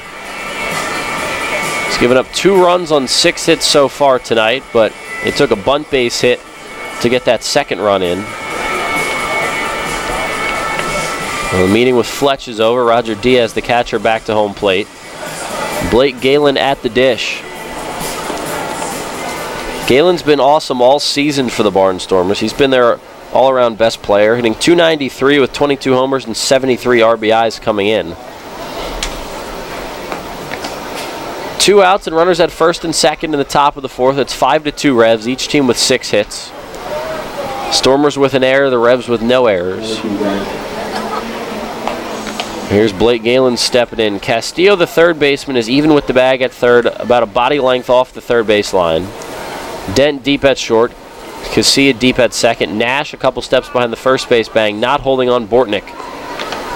Now Terzi steps off to look Sanford back. The Barnstormers have added a run in the inning, but the Revs still lead it by 3. It's 5-2.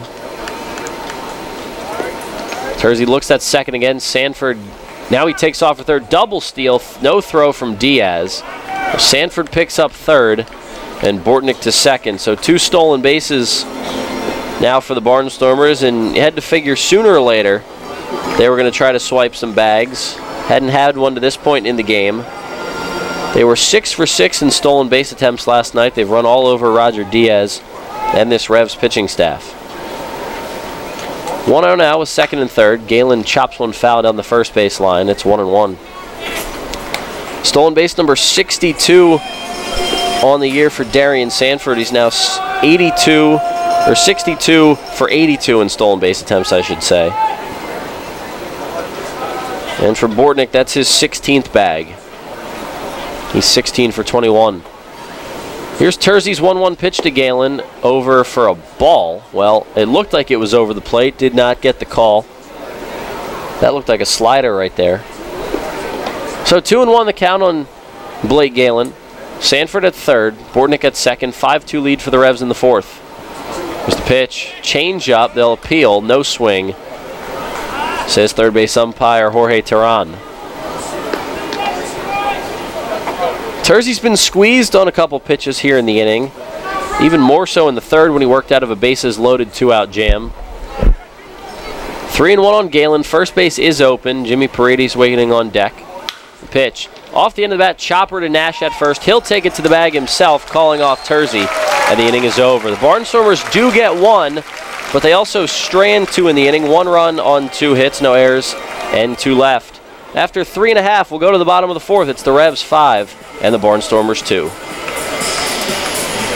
Have you heard? Royal Farms has gotten the national culinary recognition it deserves. Yeah, in Food and Wine magazine's article, 10 gas station foods across the country that are worth the detour, they put Royal Farms' world-famous chicken at the top of the list. Well, we've always known that Royal Farms has the best fried chicken, but now the whole world knows. So hurry into a Royal Farms to pick up some of their nationally recognized world-famous chicken before the world beats a path to their door. Royal Farms, real fresh, real fast. If you own a tractor-trailer business, then you know the cost of having your rig down instead of on the road. Rivers Truck Center in Red Lion keeps your trucks on the road by providing a one-stop shop for all your trucking needs. Rivers handles full-service truck sales and carries a full line of parts for all makes and models, has their own full-service collision center, and provides 24-hour emergency towing and roadside assistance. Check out riverstruck.com for more info. There's a reason Rivers Truck Center has been in business for over 40 years. They really do care.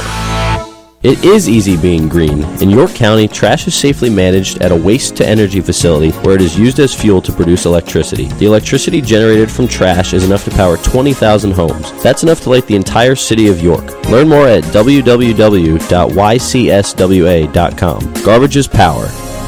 This is Ryan Dent. You're listening to York Revolution Baseball on the home of the Revs, Sports Radio 1350, WOYK, first in York, first in sports.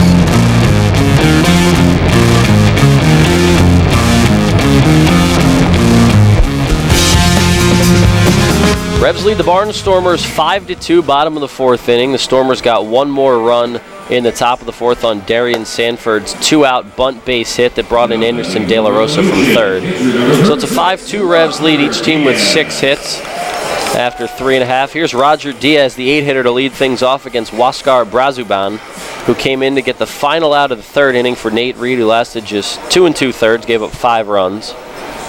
It's 8-9-1 for the Revs. Diaz, Witherspoon, and Harris. Here's Diaz, grounded to second his first time up, went 0 for 3 in the game last night. First pitch to Roger, fouls it off down the right side. It's 0-1.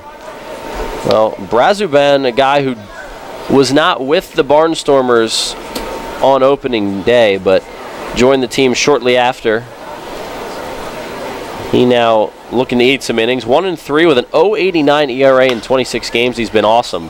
Chopper to short. Frias has it on 2 hops. Crow hop, throw over to first. 2 groundouts on the night for Diaz. He's 0 for 2. 1 up, 1 down for Brazuban. Brings up Witherspoon. Brazuban, other than Tyrell Harris, who has a 0 ERA in just 1 game, pitched an inning and 2/3 last night. Brazuban's the team leader in ERA at 0.89. This is game number 27. He's logged 30 1/3 innings, giving up 31 hits, only 3 earned runs, 6 runs total, 28 strikeouts, 16 walks, so he will walk guys, not really a strikeout pitcher. There's a fastball over, it's 0-1. Getting ahead of Spoon here is Brazuban, right-hander from the Dominican Republic. Reached as high as AA in affiliated ball.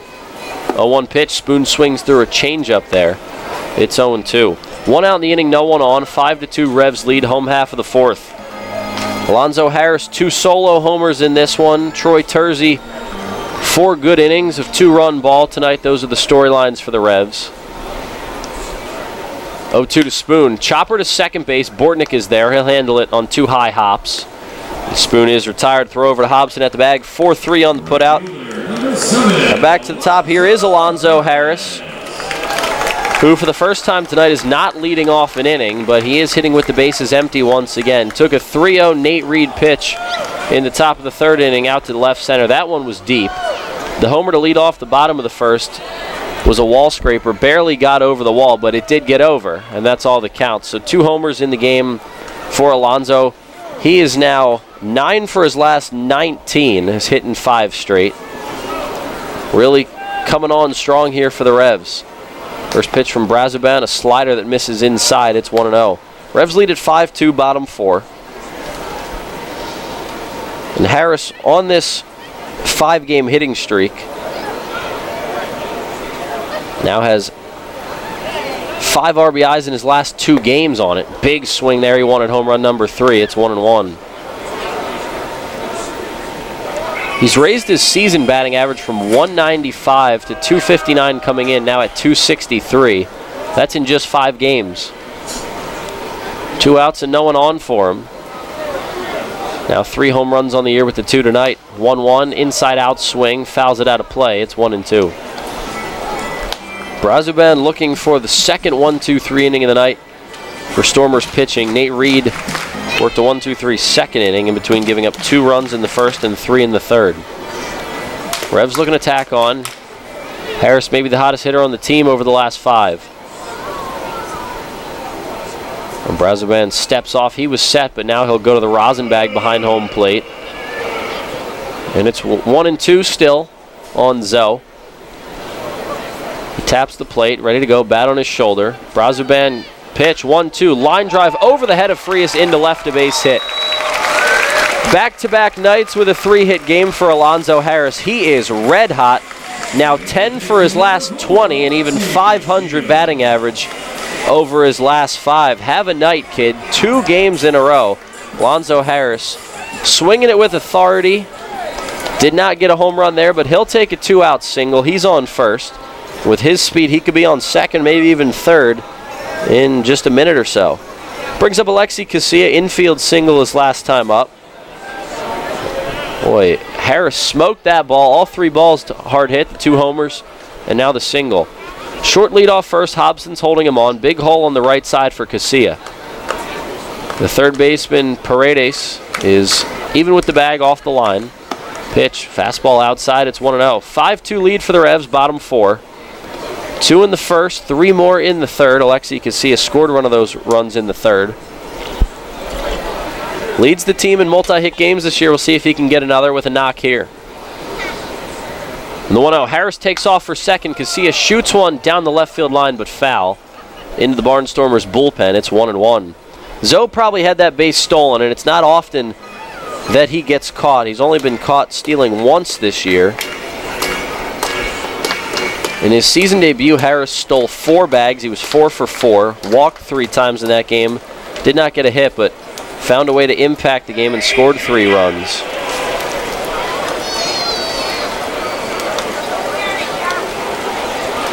Harris 7 for 8 this year in attempts. He takes off again. Pitches outside, throw down to second's a good one, but not in time. Oh, and they're going to say Harris came off the bag at second. He's caught stealing to end the inning. They say he came off the bag. He was going to be safe. He'll throw his helmet now. But the third base umpire, Jorge Terran, calls him out. Now the rain really picks up. Troy Terzi heading back out onto the mound to start the 5th after 4 full. The Revs hold on to their 5-2 lead. We'll take a break and go to the top of the 5th next. Hey, it's the good-looking genius at Broadway Transmission. You know what really grinds my gears? Perfectly good cars being thrown away just because the transmission went bad. My mind slips into overdrive when someone says, I'll just get a new car before I spend that kind of money on a transmission. What? According to Kelley Blue Book, the average price of a new car is $32,000. Now you're going to finance that, right? There's another $6,000 to $8,000. And if you drive it off the showroom floor, it loses 20% of its value immediately. Don't forget, you also have to pay sales tax, higher insurance rates, title and registration fees, and come up with $600, $700, $800 a month depending on your interest rates for 5 years. And remember, you will still have to pay for the upkeep of the car. Brakes, tires, wipers, fluids, etc. Stop! Trade your transmission, not your car. Thanks, good-looking genius. You're welcome, ma'am. Broadway Transmission. We'll get your shift together and save you all that dough. Visit us on the web at BroadwayTrans.com or stop in and see how it's done. So, John, what should the Steelers' focus be this season? Steelers fast play for sure. As opposed to what? I'm talking Steelers fast play tickets from the Pennsylvania Lottery. Playing's faster than our wide receiver running a slant. Faster than our defense blitzing the QB? Oh, yeah! The game's got progressive top prizes, plus second chance drawings for Steelers game tickets, meet and greets, autographed merchandise, and more. Wow, I'm gonna get mine fast. Fast play. Play fast, win instantly. Players must be 18 or older. Please play responsibly. Benefits older Pennsylvanians every day. This is Chang Choi, athletic trainer of the York Revolution. You're listening to York Revolution Baseball on the home of the Revs, Sports Radio 1350 WOYK. First in York, first in sports. Well, the rain has picked up at PeoplesBank Park. 5-2 lead for the Revs' top 5. Troy Terzi back out to work. First pitch of the inning, Jimmy Paredes fouled it off to the left side. It's 0-1. 5 runs on 7 hits, no errors for the Revs as Paredes takes the ball low. It's 1-1. 2 runs on 6 hits, 1 error for the Barnstormers. Alonzo Harris caught stealing to end the 4th inning after his 3rd hit of the night. Terzi's pitch is lined out to left center. Harris on the run, dives, he makes the grab, sliding in the left center field gap. Alonzo Harris lays out, makes a highlight reel grab. Darryl, was there ever a doubt?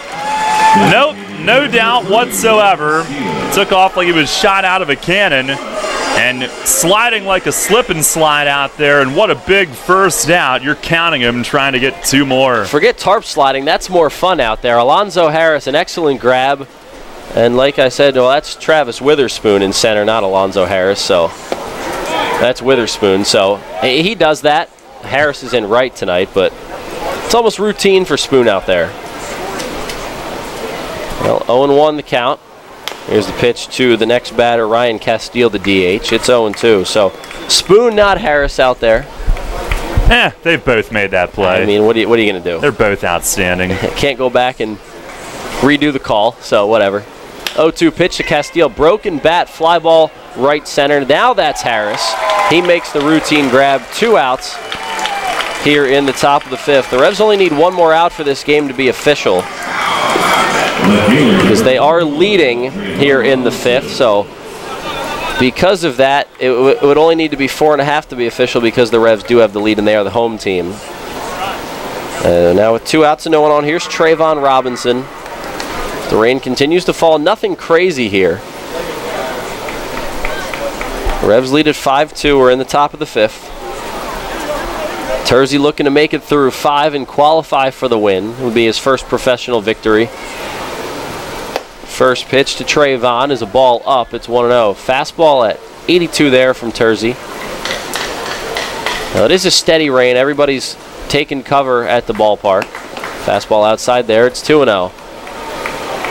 Our friend Don Kane down the first base line, though, is still in his seats. He one of the few with an umbrella out.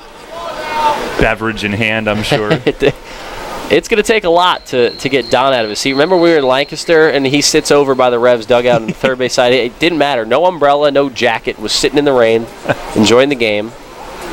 2-0 pitch from Terzi. Outside, it's 3-0. And can't blame him. I mean, he wants to be there and watch the game, not moving him out of his spot. He paid good money for that Sure. seat.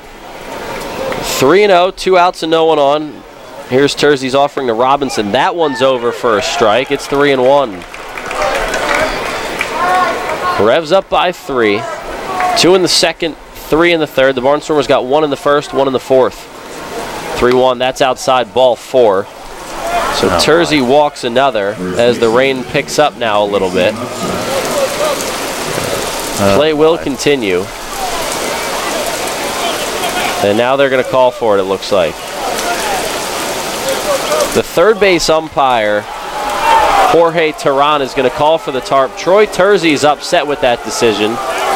Can't blame him, as he's trying to get through that inning. And well, it looks like we're going to have a rain delay. So the tarp is being rolled out on the field. Really needed that 1-2-3 inning there, Darryl. Yep.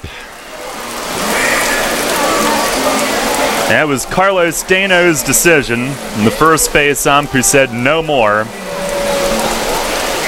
And if they weren't an out away, I don't think we would have been playing in the conditions that we were when Robinson was batting. And that is just so frustrating. That really is. So we will have a rain delay here at PeoplesBank Park. The Revs lead at 5-2 with 2 outs and a man on first, Trayvon Robinson, in the top of the 5th inning. The 7-hitter Casey Hobson was due up to bat. Troy Terzi was looking to get the final out of the 5th, so the tarp is on the field now. 5 runs on 7 hits, no errors for the Revs. 2 runs on 6 hits, 1 error for the Barnstormers. So we'll have a rain delay. We're going to send it to a break and then figure out what's going on and how long this might be. But the rain is coming down pretty steadily right now. So we'll take a commercial break and come back. But it's 5-2 Revs with 1 out to go in the top of the 5th. You know, something funny happens when people buy their dream home. They can both look at the same thing and see it in an entirely different way. He sees a man cave, while she sees an art room. Hi, my name is Ryan Scott with J.G. Wentworth Home Lending, and this has become a common theme from our happy customers. With our competitive rates, quick process, and close-on-time guarantee, why would you choose another mortgage company to finance your dreams? Call us today at 855-JGW-LEND so we can get you on your path towards home ownership. J.G. Wentworth Home Lending will take care of all the details of purchasing your home so you can focus on what to do once you move in. You know, will that great backyard be a beautiful garden? Or a beautiful new pool?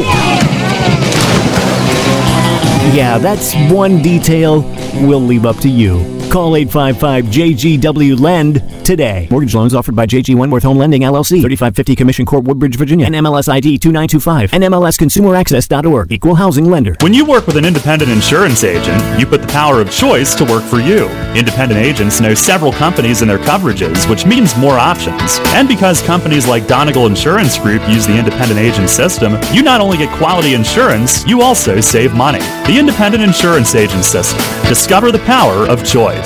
Contact Kochman Kunkel Insurance at 717-854-0300 or stop in at 3217 East Market Street, York. Locally owned and operated by Pam and Rudy Kochman. Kochman Kunkel Insurance. Listen live, on demand, and on the go. Download the new WOYK app on the Apple and Google Play stores today.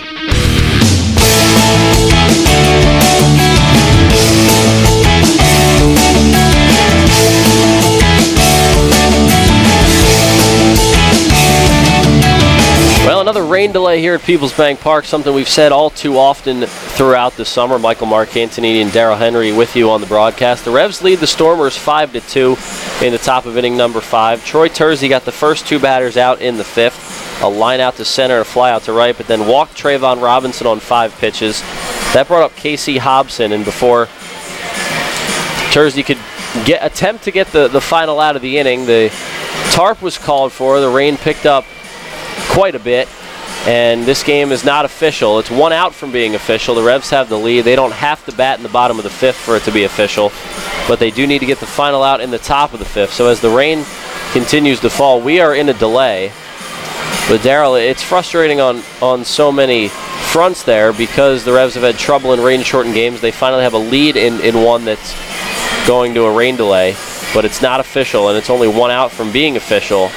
And Lancaster doesn't seem like they have any intention of playing. They've all taken, everybody in the dugout's taken their stuff to the clubhouse. Oh, yeah. Meanwhile, the Revs in the dugout trying to wait this out.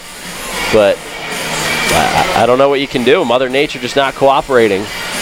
Nope, not one bit. Lancaster, of course, thinks they're going to get a start over on this game, and that's what they're rooting for. But like you said, so many levels, this is the closest that I can ever think of in the Revs' 12-year history of a game being, to being official and having a dump like this. And they played through pretty steady rain, trying to get through 5 innings. I think more rain than they ordinarily would. Although, the lights do make it look harder than it is sometimes. But it was a pretty steady rain that they played most of that top of the 5th inning through, and then it picked up just a little more, and that's when, once the game starts, it is in the hands of the umpires, and that's when Dano, the crew chief, called for the tarp. But so many levels, like you said, the Revs an out away, and potentially they were 1 pitch away from winning their 5th in the last 7. And taking the first 2 in this series. Troy Terzi from getting his first pro win in a start where he didn't have to come out due to a blister. Alonzo Harris, 2 home runs, including a Revs record-setting leadoff home run.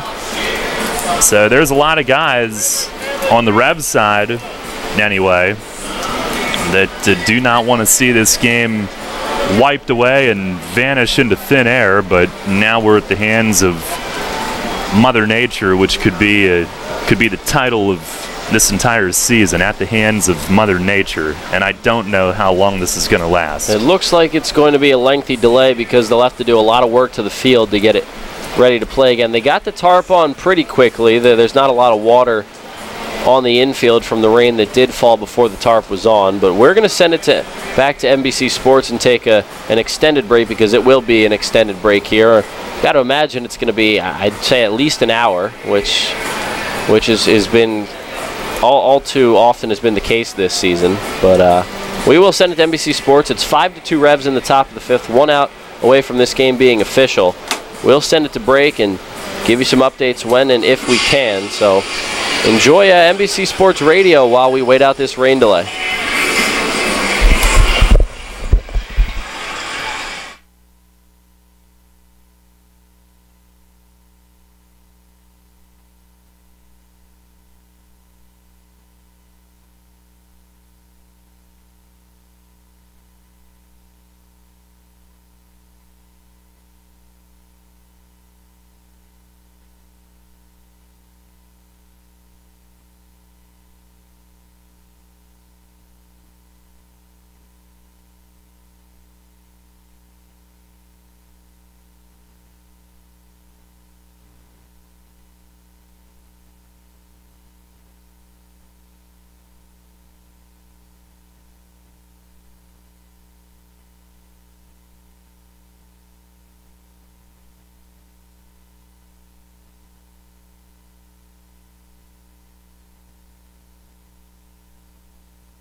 Back here at PeoplesBank Park. Michael is too upset to talk, so I'll bring it back. Tonight's game has been postponed, and it will not be resumed where it was. That is not within the rules. I'm sure Lancaster would never want that if it was even floated as a possibility. And a Revs 5-2 lead with 2 outs in the top of the 5th inning. Poof! Goes up in smoke. Unbelievable. 1 out away from the game being official. It's just how this season has gone, and Nate Reed's poor start gets wiped away. Zoe's 2 home run game gets wiped away. Gone. It's just really frustrating. Nothing's gone the Revs' way when rain comes. It's really tough because when they know rain's coming, I'd be a huge proponent of moving some start times up. That's what they do in the major leagues often when they know they're going to get hit with rain. They'll either move a start time up or back in certain cases. But yeah, this was just this didn't go the Revs' way, and it's really unfortunate because of it. Troy Terzi, potential first pro win, will not be happening tonight. Alonzo Harris no longer the Revs record holder for leadoff home runs, even though he hit his 6th tonight. That won't count. You will have to come ask me for the scorebook from this game because it'll never be seen well, I'll keep anywhere else. I'm going to keep mine in there just so if anyone ever asks. Yeah. It still counts in my book. This is, I can never, ever remember ever in our 12 years being this close to a game being final and having this happen. I kind of had a feeling. Awfully frustrating. Kind of had a little uneasy feeling that it was just that's how it was gonna go. But after Terzi gets the first 2 outs so quickly, and then a walk, and I'm not blaming him. It's not his fault. It's just Lancaster took a while. Coming out of the dugout, they didn't have anyone in the on-deck circle. Oh, yeah, sure. Right until Terzi's warm-up pitches were done, they weren't ready. They wanted to prolong that inning as long as they could. Smart move on their part. Yeah. So that's unfortunate because of, we already went through why it's unfortunate, but that stinks. Well, I forget what I was going to say. Oh, Travis Witherspoon made that great play in center to begin the 5th, and it was raining pretty hard when the umpires, they were trying to get these 5 innings in, and you had a play like that. You thought, well, maybe this is going to happen. And, Terzi, the 2-out walk, it might be human nature to try to rush a little bit, get it done before it starts to pick up harder. I don't know if he did that, but a walk to Robinson with 2 outs, that ends up being the final hitter on this night. Do you remember, was there anything else that was really a delay that proved costly? Nothing really stands out that I saw. And you don't want to rush through things and jeopardize the competitive nature, and you don't want to throw at bats away. I thought maybe Alonzo Harris was safe at second on the steal, and he was called out, which actually helped move it along quicker. Terzi's 3rd inning was a little long. He was getting squeezed a bit. That inning prolonged, and the Harris single honestly prolonged the game just a little bit too long. Oh, brother, man, it's just now it's just a bunch of what ifs or shoulda, coulda. I am truly surprised that they banged the game that quickly. We've tried to play and resume games through a lot worse than this, and the field's draining pretty well tonight, better than in the past. We've seen it a lot worse, and they've gotten this field fixed up. Now, it would have been a heck of a lengthy delay, but now I'm a little surprised that they called the game. Yeah, there is bad weather expected for a long time still tonight, but Revs were this close to a win. Instead, it's going to be a doubleheader tomorrow. 2 7-inning games beginning at 5 p.m. We will be on right at the end of hour 2 of the herd tomorrow night. And the Revs and Barnstormers still have 3 games remaining in this series, 2 tomorrow, and again, 2 7s is what it will be. Well, we do have some great news to leave you with. as we head off tonight, have been informed that Ross Detweiler has been called up by the Seattle Mariners. So our congratulations to a guy who was a tremendous starter in the first month of the season here in York. Mace felt strongly he was the best left-handed starter in the league, maybe the best starter period in the league, and he goes from York to the majors in 1 year. That is outstanding news that we got maybe 20 minutes ago or so. Yeah, the silver lining, we got the news. Mace texted us during the rain delay.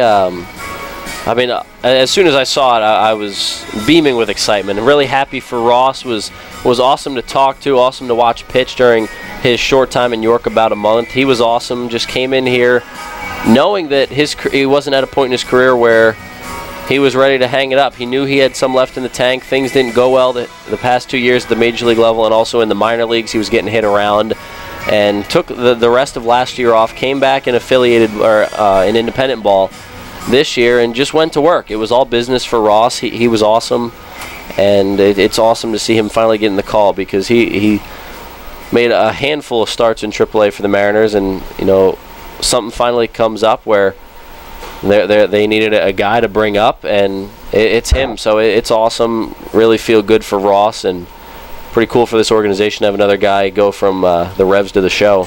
It sure is. Edward Paredes was the other one who was up this season, but Detweiler joining the Mariners, we found that out, and he'll be the 10th former Rev to go to the big leagues after pitching in York.